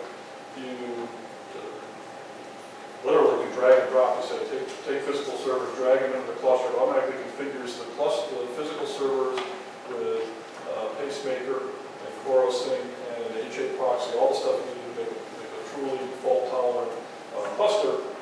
And then it changes all of the deployment scripts for the OpenStack services and add the resource agents necessary that they can be monitored so you can detect when there's a failure and restart the service. For Postgres and RabbitMQ, because those are essentially stateful kinds of things, we recommend using pacemaker or some sort of back-end shared storage. So kind of the simple version is, so you've got a control node 1, you've got control node 2, you stripe everything across those two, and that's pretty much the minimal level you can get by with from a fault tolerance perspective. The customers that we've got deploying are actually doing something that looks more like this. So you divide up 3 separate clusters. Database cluster runs pacemaker plus shared storage or DRBD, depending on which direction you want to go. And you run this in an active passive. So you're not running both of these active. And this seems to work pretty well. Obviously, if you lose one node, you should start a database, you can start a SHP with shared back-end storage. Neutron, we recommend actually putting on a separate cluster with 3 nodes. And again, 3 nodes is sort of a holy grail in HA configuration because our odd number of nodes is holy grail in HA configuration because if I lose one node, you have this polling that goes on to make sure that you lose one node and figure out if the 2 nodes stop being able to talk to each other, you don't know which one is really live. In an odd number of once if you lose connection to one node, the other 2 systems say, oh, well, we can still talk to each other, so it's the other guy that's bad, and you send the shutdown signal to the 3rd node. But you can run these active, so you can do load balancing for your network traffic across this cluster. And then everything else you can put on a single cluster because it's not control path. We assume that this kind of configuration with a reasonable environment will scale to a pretty large cloud in terms of number of compute nodes and the number of VMs. So that's most of the customers, and I would say all the customers we have that are in serious production at this point have some variant of this model. Sometimes they'll just take the risk and we'll just run 2 nodes in the Neutron cluster, for example. So this is kind of what this is, our advertisement for SUSE OpenStack Cloud, which is on our 5th release at this point. It's based on Juno. We do include an install framework that's based upon Crowbar and uses Chef. But the key point here is the Chef is a black box. We didn't want to force our customers to necessarily learn. Some are using Puppet, some are using Chef, some are using CF Engines or orchestration. We start to see SaltStack, we start to see Ansible. So rather than tell customers to learn a new tool to go deploy their environment, we just kind of make this a black box. I didn't even know Chef is running really. But Crowbar is a wrapper around Chef. We're just using Chef as the engines to spit out the deployment. In fact, we could have changed this to something else, but Chef is what it was when we joined the Crowbar project, so we kept it there. We use RabbitMQ and Postgres as a database. So one of the key things, we actually support all 4 major hypervisors. We support Xen, KVM, VMware, and Hyper. And our deployment framework can deploy all of those, and we can operate those all in a single cloud. So you can run a mixed hypervisor environment. So let's say, for example, there are different use cases that we don't recommend people get rid of VMware that serves the purpose. But what we have is customers saying, I've got some workloads, but honestly, I don't want to necessarily run on VMware. I'm going to put those on KVM, run those. Maybe I do test and dev on KVM, so I just want to have a single cloud that I can run some of my VMs on KVM, some on VMware, and do the migration appropriately. We've got partnerships with both VMware and And then you can see all the boxes here that are outlined in black. Those are the services that we deploy as HA. You don't need to do HA for Swift because it's inherently highly available. You deploy it on a distributed cluster. We also include optionally Ceph. So it doesn't say Ceph, but Rados RBD and Rados Gateway RBD and Rados, those are the components of Ceph. So as an alternative, if you don't want to run Swift, you can run Swift, you can run Ceph. The advantage of Ceph is it does both block storage as well as object storage, Swift is object memory.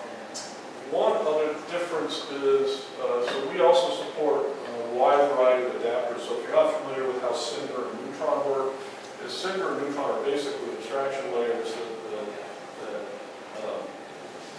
present a consistent API independently of what you've got below. So if you've got EMC storage, or you've got NetApp storage, or you've got Dell Equalogic, or Talon, or HP3 bar, or you're just using a bunch of disks, you can, Cinder will give you a consistent interface to your VMs to request, give you a 60 gigabyte disk, and then the adapter translates that into commands you need for the underlying array. And we support all major storage vendors, again, because a long relationship through our Linux business. We've already supported them, so we'll support the drivers. But the key is that through our installation framework, we can configure those for you. So you know, every one of those APIs has some difference in it, how you want to talk from Cinder down into the actual storage array. Same thing with Neutron. Agree that Linux Bridge is pretty flexible, but if you want to use Open vSwitch, you can use Open vSwitch. If you want to use distributed virtual routing, you can use distributed virtual routing. You can also use a wide variety of third-party plugins like PlumGrid, or so essentially, we're giving you the flexibility to define your network, to define your storage, however you want, because we want to be able to fit into the customer's existing infrastructure, as opposed to say, this is how your infrastructure's got to work going forward. Everything runs on top of SUSE Linux Enterprise Server, 11 SP3 for the control node. We also support 11 SLEDS 12 for the compute nodes. The advantage of that is SLEDS is certified on every tier 1 server in the market today. We're day 0 certified in every market. So when HP, Dell, IBM, and Cisco ship their next versions of their servers, we'll be certified the day they'll start shipping. The same thing goes for network switches and storage. So not only are we already supported on them, we have support agreements so you can configure and support the entire infrastructure. So kind of the value that we also have, as I said, we've been in the Linux business for 20 years. We kind of know how to build open source. We were kidding around. I should have coined the term that SUSE is German for open source. But anyway, so I brought along, I'm open to questions. Mark Pierre-Marie has got some stuff he can show that just gives you a sense of what our installation process looks like. We're not going to go through a whole cloud deployment. I will say that in the last 3 OpenStack summits, they run a contest called Rule the Stack. I knew you were going to bring that up. So there have been Rule the Stack the last 3 summits. Anybody care to guess who's won the last 3 of those? You did. And I know that because I was in the competition and I was standing next to your people while they did it in 6 minutes at Vancouver. Yes. So our actual winning time was minus 10 minutes or something like that. The bonuses. Because it's what you install, how long they take wall time, and they give you bonuses if you do certain things. I will tell you that one was a little bit specialized in how they did it. Our second place team actually used Crowbar, went through the normal installation process, and the bonuses got up and running in, I think, 9 minutes. The next closest was 48 minutes. But to me, the more important one was back in the last summit, in November. The Rule Stack contest was you had 90 minutes, 60 minutes to set up cloud with HA, and then 30 minutes for the panel to try and break it. We were the only ones to get it set up, and the panel couldn't break it. So it's really a testament to how well we engineered the install process and looking at, and it's sort of getting where you need to be for enterprises to meet the SLAs that they need. Going forward, we'll probably solve in a more straightforward way and make it easy is how to get HA at the guest level. So you can really start putting the workloads in and get the kind of service level that needs to be provided today. So, Mark, if you want to show a couple quick things, hopefully 10-15 minutes. But while Mark is getting set up, any questions? There's more booze. I guess we need more. That's still not easy. All right, so I'm going to first hope this machine shows up on the external monitor. So my success rate with that is not the best. Yeah, so otherwise it'll be a odyssey of the mind if we don't get this running visually. Put it down.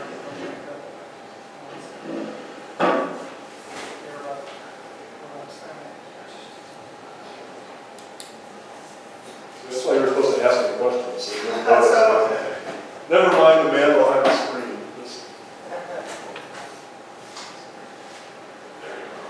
So I got half of my screen up there. Yeah, let's see there's a mouse together. Display settings.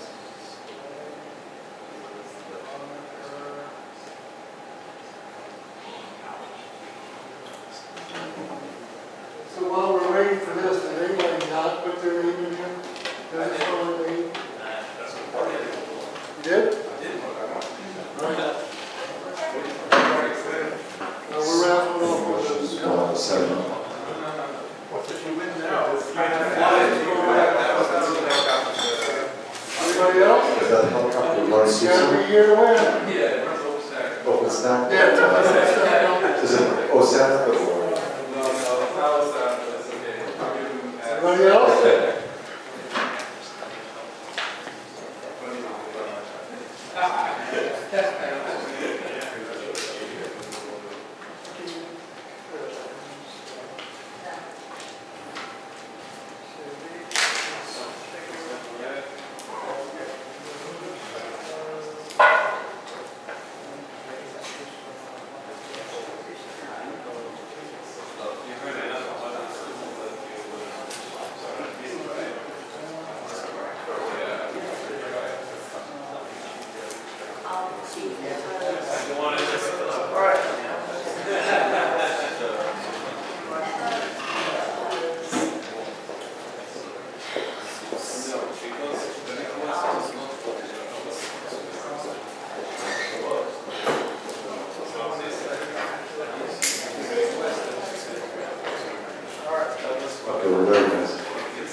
No, but you can take this USB drive and deploy your own on whatever hardware you want.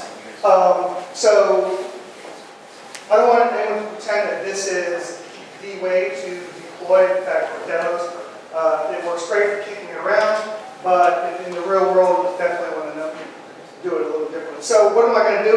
Well, this is currently what it's running. You can see there's a couple nodes there. I'm going to delete all this stuff. So let me shut them down. Like that. We'll kill that node. We're going to make an admin node, a control node, and a compute node. So I'm going to revert this one back.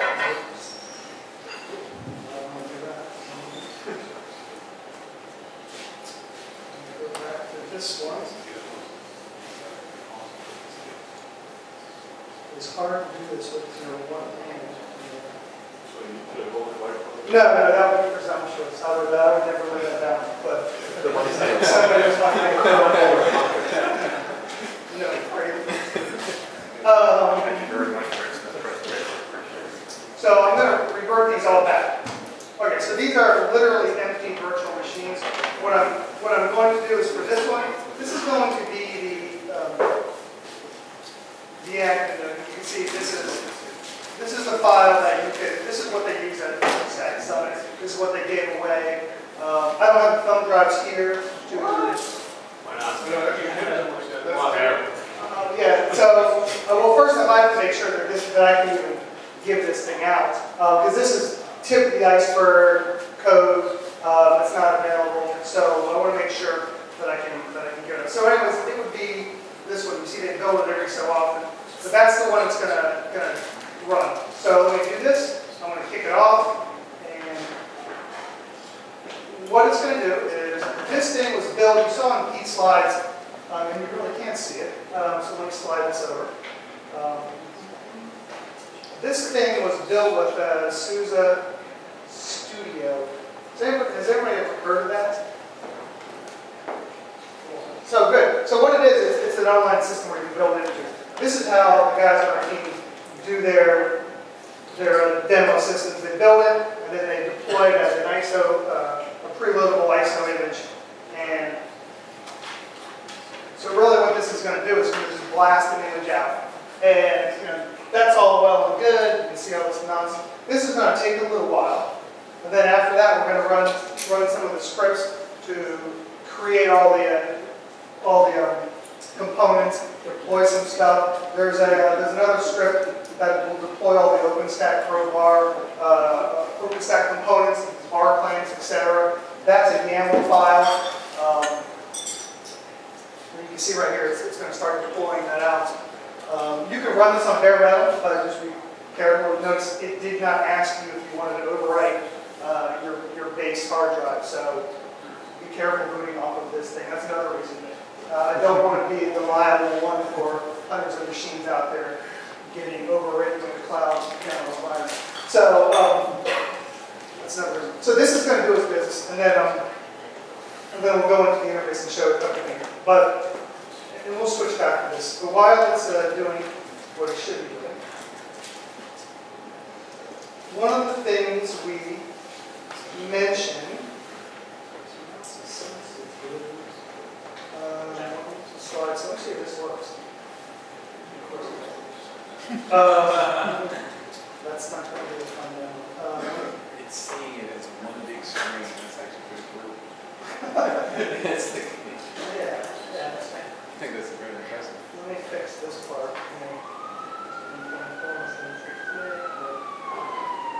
Apply. Okay. Now we're really in romper room mode. But one of the things Pete mentioned was SUSE Enterprise Storage. And you all know that Seth is under the covers. I'm not going to go too deep into this. I just wanted to highlight the fact that we now have created a separate independent product from the Ceph components. So it's called SUSE Enterprise Storage version 1. It uses the commodity. So show of hands, who knows about besides Cliff. Okay. So did anyone know that we actually had a storage product? Okay, so, and that's partly why, I told Mark and Pete, just from an awareness perspective, if I come in here and say, oh, I did not know that SUSE had an OpenStack distribution, I did not know that they had an enterprise storage product, if I get those two across, I would be happy. People have asked me, oh, what part of OpenStack do you have? And I'm like, what do you mean, what part? We have the whole thing. It's a distribution. And people kind of haven't been able to get their brain wrapped around just kind of what they think we're just an enterprise operating system. A lot of these they're not technical, but we're not saying replace your 3-par and your high-end storage with this. That's not the use case. The use case is where the bulk data is. That's in the base of where 50%, 50-60% of your enterprise data is. Log files, massive amounts of test data, stuff you want to analyze and just retain, audit. That's what we're talking. Right there in the middle, there are going to be more use cases. Let me just skip through. I'm going to skip all that stuff. As Pete mentioned, it's based upon Rados, reliable, autonomous, distributed object store. That's great. That was a nice thesis from Stage Wild. But and this is another thing you can, before I read, you can run it in a virtual machine as well. You can just get a couple nodes and play with it and test it and set it up. And what it is, well, as Pete said, it's got object storage daemons, which kind of take care of your disk. It doesn't use RAID. It doesn't use any fancy file systems. It just uses XFS and XT or whatever that's under the covers. Each OSD manages a single disk. So you have lots of, you can imagine you have lots of object storage daemons that when you have lots of disks. And what happens is your Ceph monitors talk amongst themselves, and it's kind of like a chat, there's a quorum. Usually what you want to say, you want to have an odd number of monitors, because what they do is they talk amongst themselves, and they say which object storage daemon devices are in or out, up and down. And in and out means that it's in the cluster map, out means it's not, and up and down just means exactly what it is. So they're still viable, working, and down. And basically, you've seen file systems where there's sometimes a metadata server that's a choke point. You might have a really hot file, you might have tons of storage behind it, but everybody always has to do a choke point through a metadata server or whatever. In the Ceph world, you don't have that, because what you have is it's called a crush mount.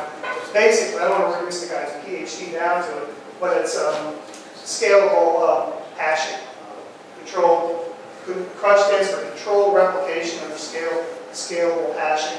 And really all it is these monitors know what disks are there, they know what disks are available, which ones are not, where all the data is computed by the clients. So you don't have to go out there and wait for the data. You can figure out where it is yourself, so the clients can do that. Let me switch back to see how this thing is going. So let's pause for this. Let's see, this looks like it's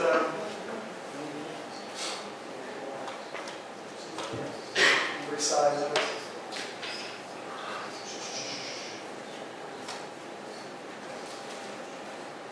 So this is ready to get some work done to it.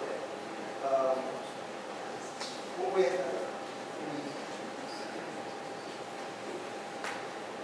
So we still have those other two nodes. So let me log in here under another terminal. Something that's a little bigger.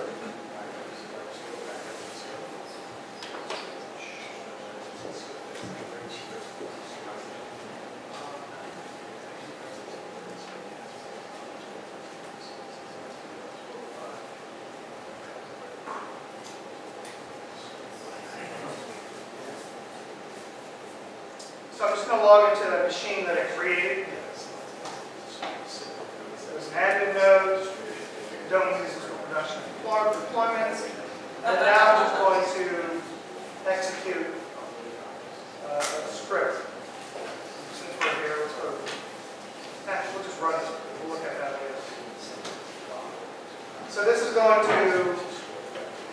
deploy some stuff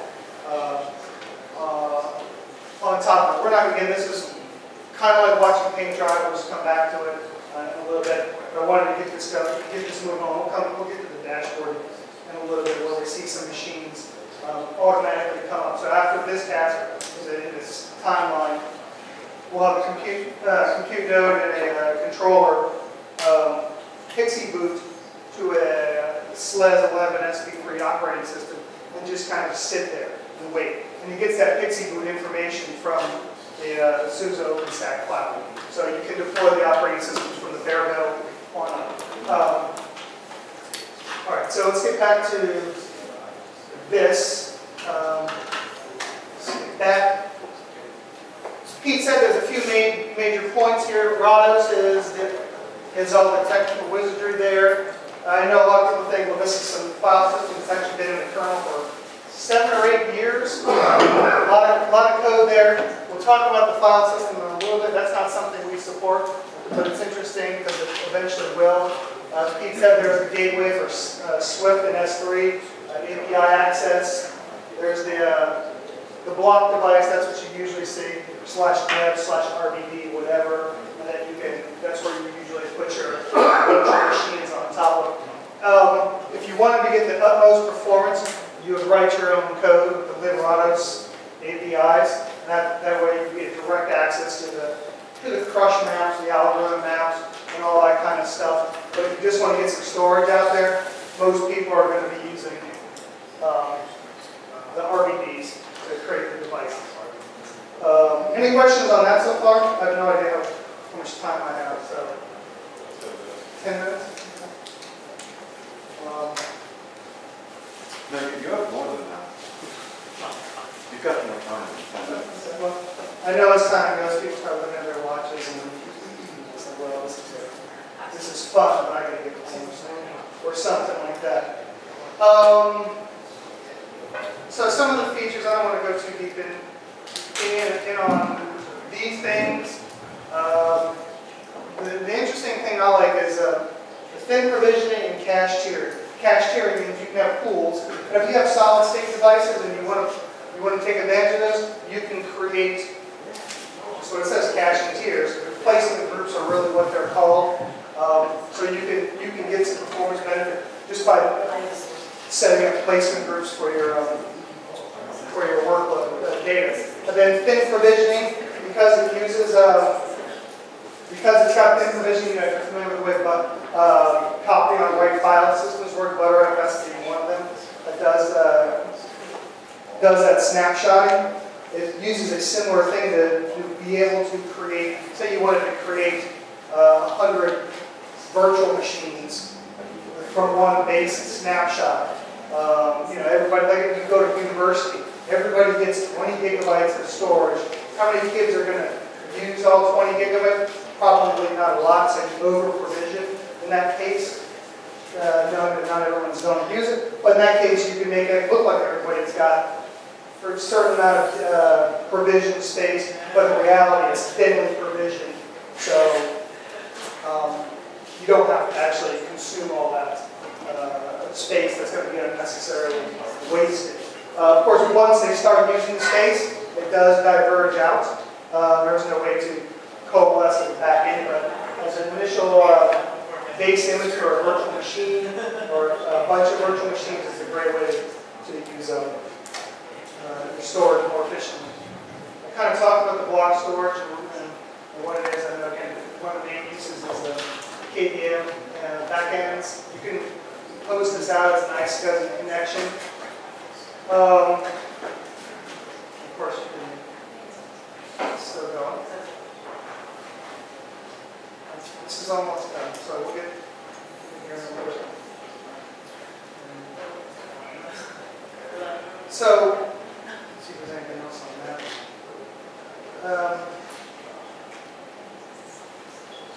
So that was a real quick run through on SUSE Enterprise Storage. The one thing that I didn't cover was the set file system, because it's, there's features of an upstream project, and then there are features that are supported. That is one of the features that is not supported currently in SUSE Enterprise Storage 1.0. Will it be there? Sure, eventually. What's the roadmap? Well, that's a question for Larry Morris to answer. He's the product manager for that. But most people seem to think file systems take several years to mature.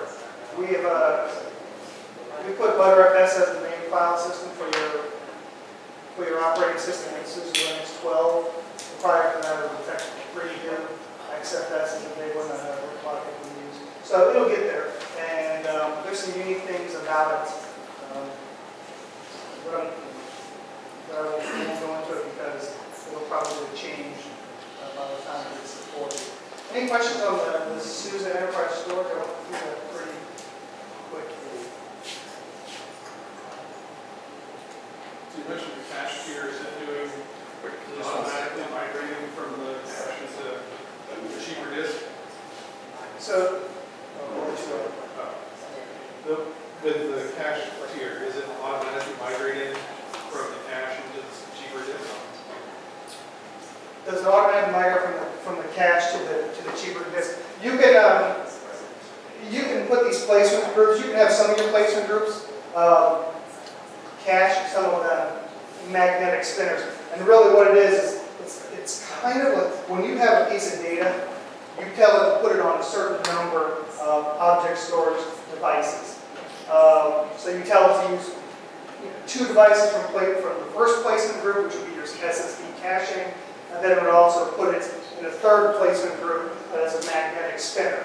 So the thing there is it'll pull from the cache, but the reason why this scales so well is when a disk dies, it's dead. Your data, unless it's somewhere else, it's gone. So that you can, as a user, set the level of reliability, if you will, depending on how many places you want your data.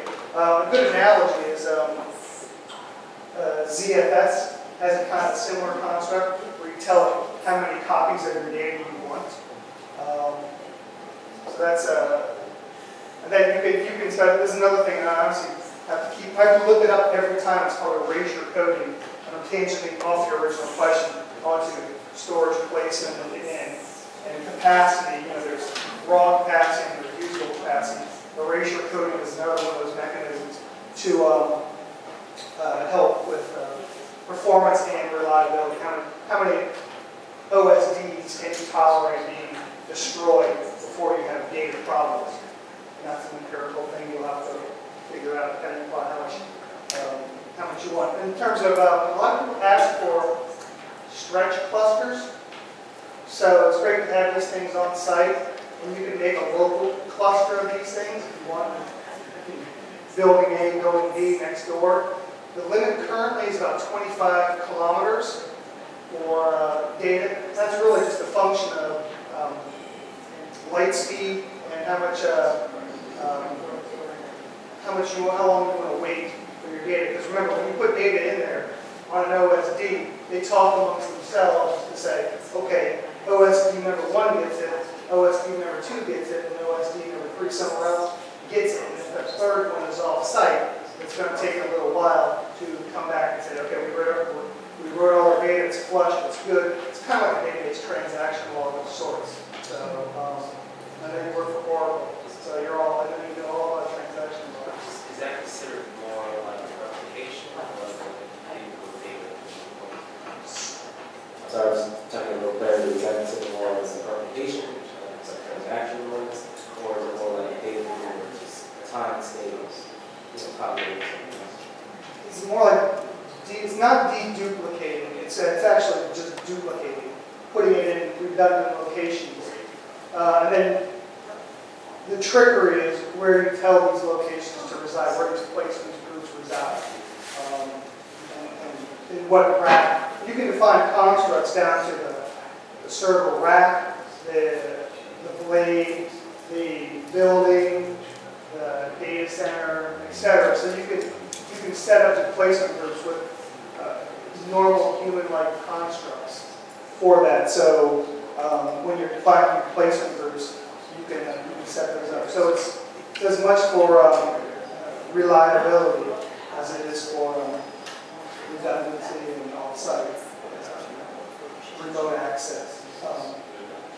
So anyways, this thing is done, and what is this? Well, let's look at the browser, and we'll see. It's asking pro bar, is this a password? I typed it fine.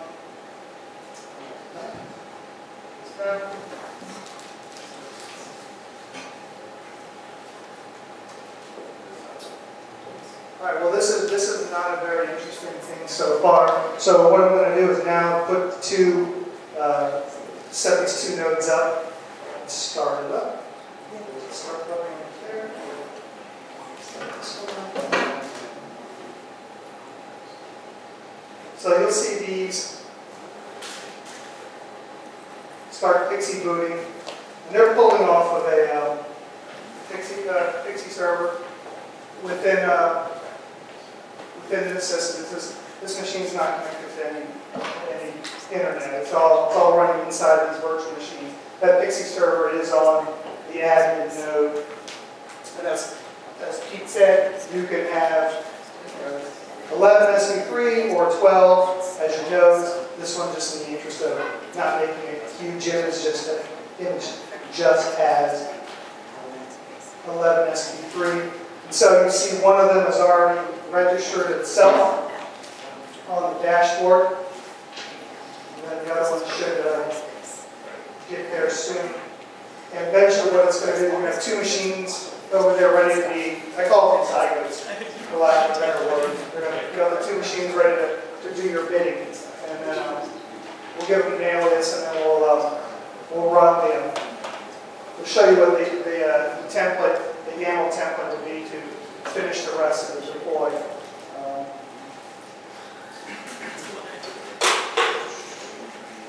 So that one's coming. You set up Flash and some internet. It's a little bigger.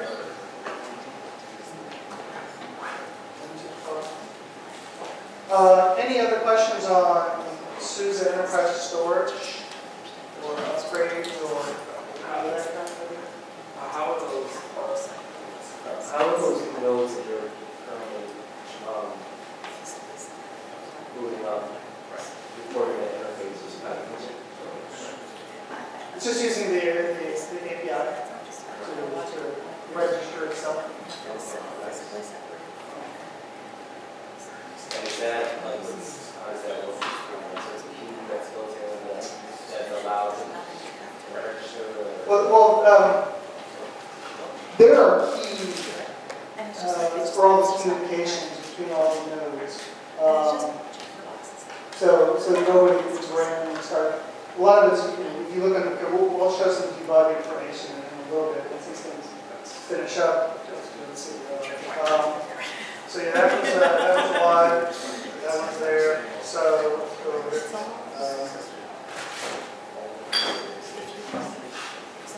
Your question? Yeah.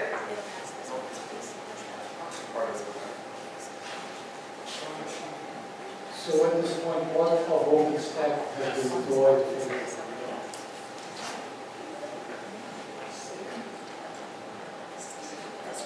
So right over here, you've got the admin node. We'll poke into that and we can see what it's got. You can see that in Crowbar, that's what we do all the deployments for. Crowbar, the users var clamps to do what you want. So you can see, let's go with all of the var clamps. So the short answer is there's no OpenStack deployed yet. First we're going to set up the admin server. Once the admin server is set up, what we're doing is we're booting these other two nodes, and then we'll apply. So the answer to your question is there's no OpenStack deployed at this point. We're setting up the admin server. It takes a lot less time to do all our algorithms and VM. But once you get the admin server set up, then you start deploying the services, the OpenStack services onto the nodes that just become and register themselves to the admin server. Yeah, so this is, so step one of the process was deploy the admin node, set up the things like the NTP that we know is critical, interpret the DNS, servers. You can edit all these if you want. As you can see, like Pete said, drag and drop this from it's already been set up, so I'm not going to drag and drop. I could take one out of here if I wanted to.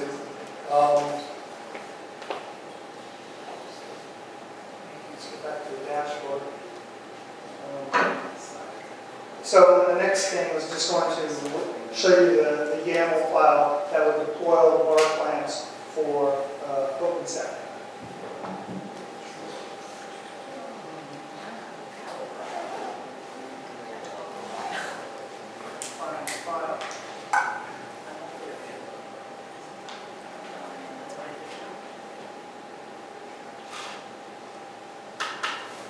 So it's going to deploy the simple cloud.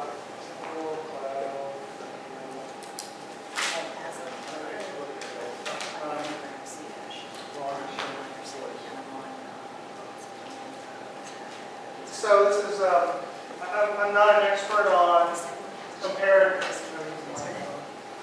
I'm not an expert on comparing and contrasting this to Ansible, but you can see it's kind of got some of the similar concepts in there. You know, here's the bar plan for DNS, and here's what some of the attributes. Here's one for NTP and database servers and messaging queue and all that stuff. So then it defines all the Nova computes in the dashboard and the heat map, the template orchestration stuff. So this is the file that's the next step to deploy the rest of it. And how that will be done is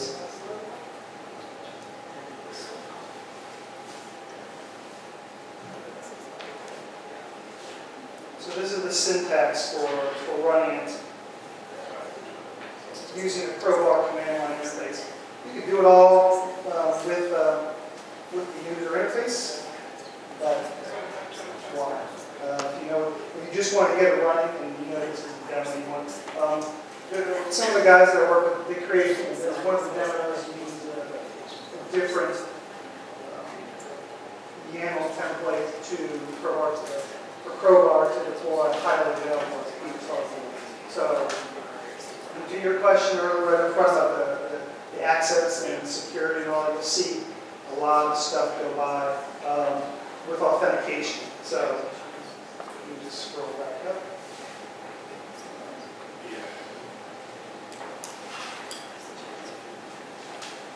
So you can see some of a bunch of the junk that it sends out. So you have to have the keys, and the keys get pushed around and down, so not everybody can just connect to it. This one would take a long while, but I think it's not. I don't know how long this one's going to take. I don't want to say I think we need to do a drawing for a helicopter. And you can do who? What's the question? We need to do a drawing for a helicopter. Oh, yeah. So let's do that. It's 9:05. You want me to pick one? I'll pick one. Oh, what's the architect? He's the guy that paid for the helicopter. They run SUSE. All right, do we have everybody's colors in here?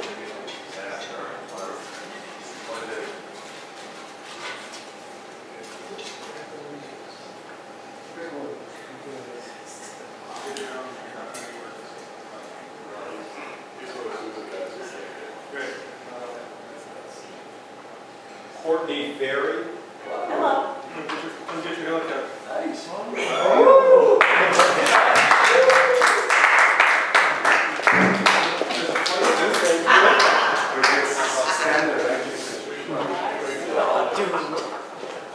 They're actually pretty hard to fly. Yes. In real life, helicopters are hard to fly too. I thought the toy one would be easier, but yeah. Actually, Yellow piece of paper. Who was at war though?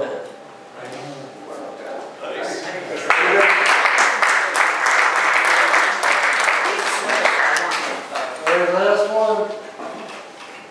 I just work for 75 years, so it's also fun.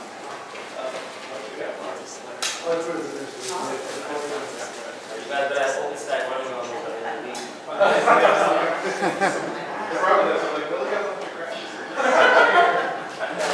It won't be highly available.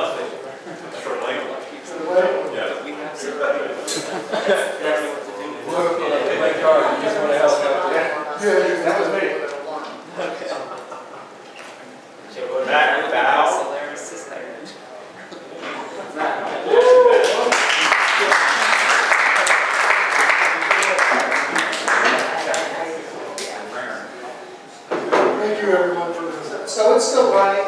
We want to sit around and wait. We certainly can.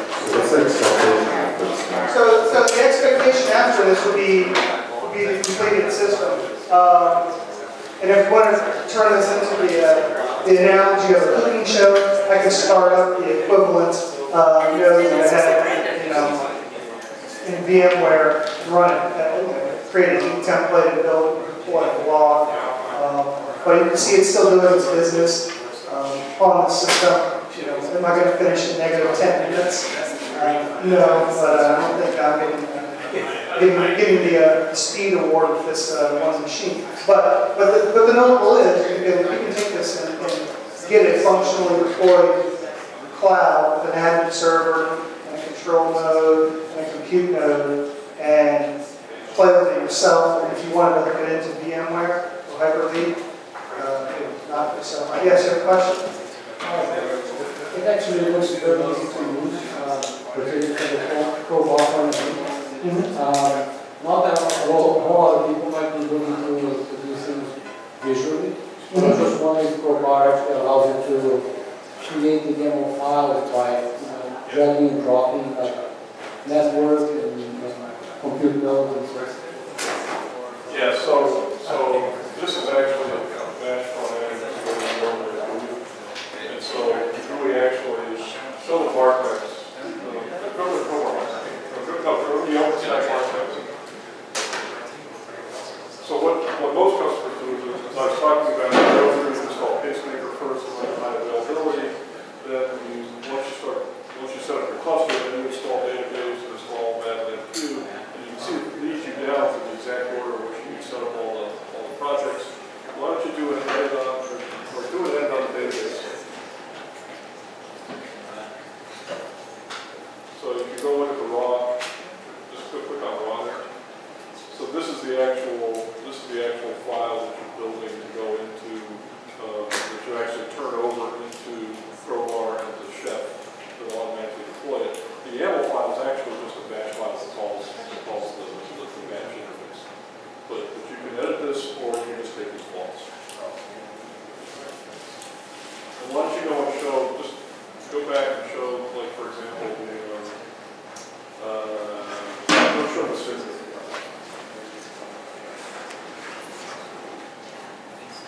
Let's look at Cinder. No. So it tells you can't do a Cinder until I've done that.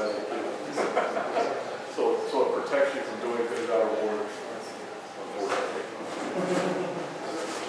Yeah, so here's the rendering right there. But when you go through Cinder, you can see, okay, that's cool. We're using that, using EMC, using SAP, what are you using in the back end? So can you take set or do more of an interventional consistency on your stress cluster to say, so like, I want 75% completion and then you can send it back that it's okay, so you can have your off-site replications 50% if you half year down there or whatever it is. So like I know I have it saved here. Wait till it gets there, or is that not? I've asked one of the development managers about stretch clusters, and I thought, well, I could just create it and use DLP or run its block players. And he said, there's no, quote, meaningful replication in there yet. So I think the answer to the question is no, they're not going to. I'm only asking for an academic standpoint. Sure, Probably not going to use it. They're going to prevent a lot of that. Like I think there are some efforts right now in the base Firefly, that's the release that it's on, that would support replication and there are things called gateways, but they don't make them mature enough for the owners. They're looking to move very fast on SUSE enterprise storage, so I wouldn't be surprised if those things turn up as technology previews soon. And the way we do that is if it was a technology preview in version 2, most likely be fully supported in the next release. So if people get a chance to tinker with it. And say that was an example was Butterrest Dice. It was in there 11, 2, 3, that preview, and 12 in the fall file system. So it'll eventually. So that way you can check yourself as a book. Sure, if you want to take the risk, I get it. Until everybody figures out how to do it, and you're like, oh, this is pretty solid. No, it's not going to, there's no, in the database world, there's no concept of asynchronous transaction where you throw it in the fence, just assume that it's in there.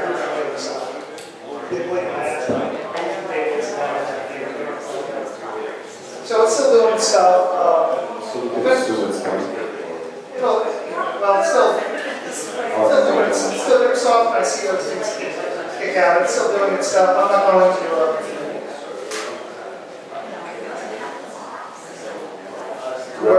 That'll be your own. Better do. That'll be yours. Yeah, well, I don't know what's the time. Enough time to bring it. Yeah, looking at this, I'm looking at these node names right here. So in an effort to get it going, I probably should have gone here and given them an alias, like compute1.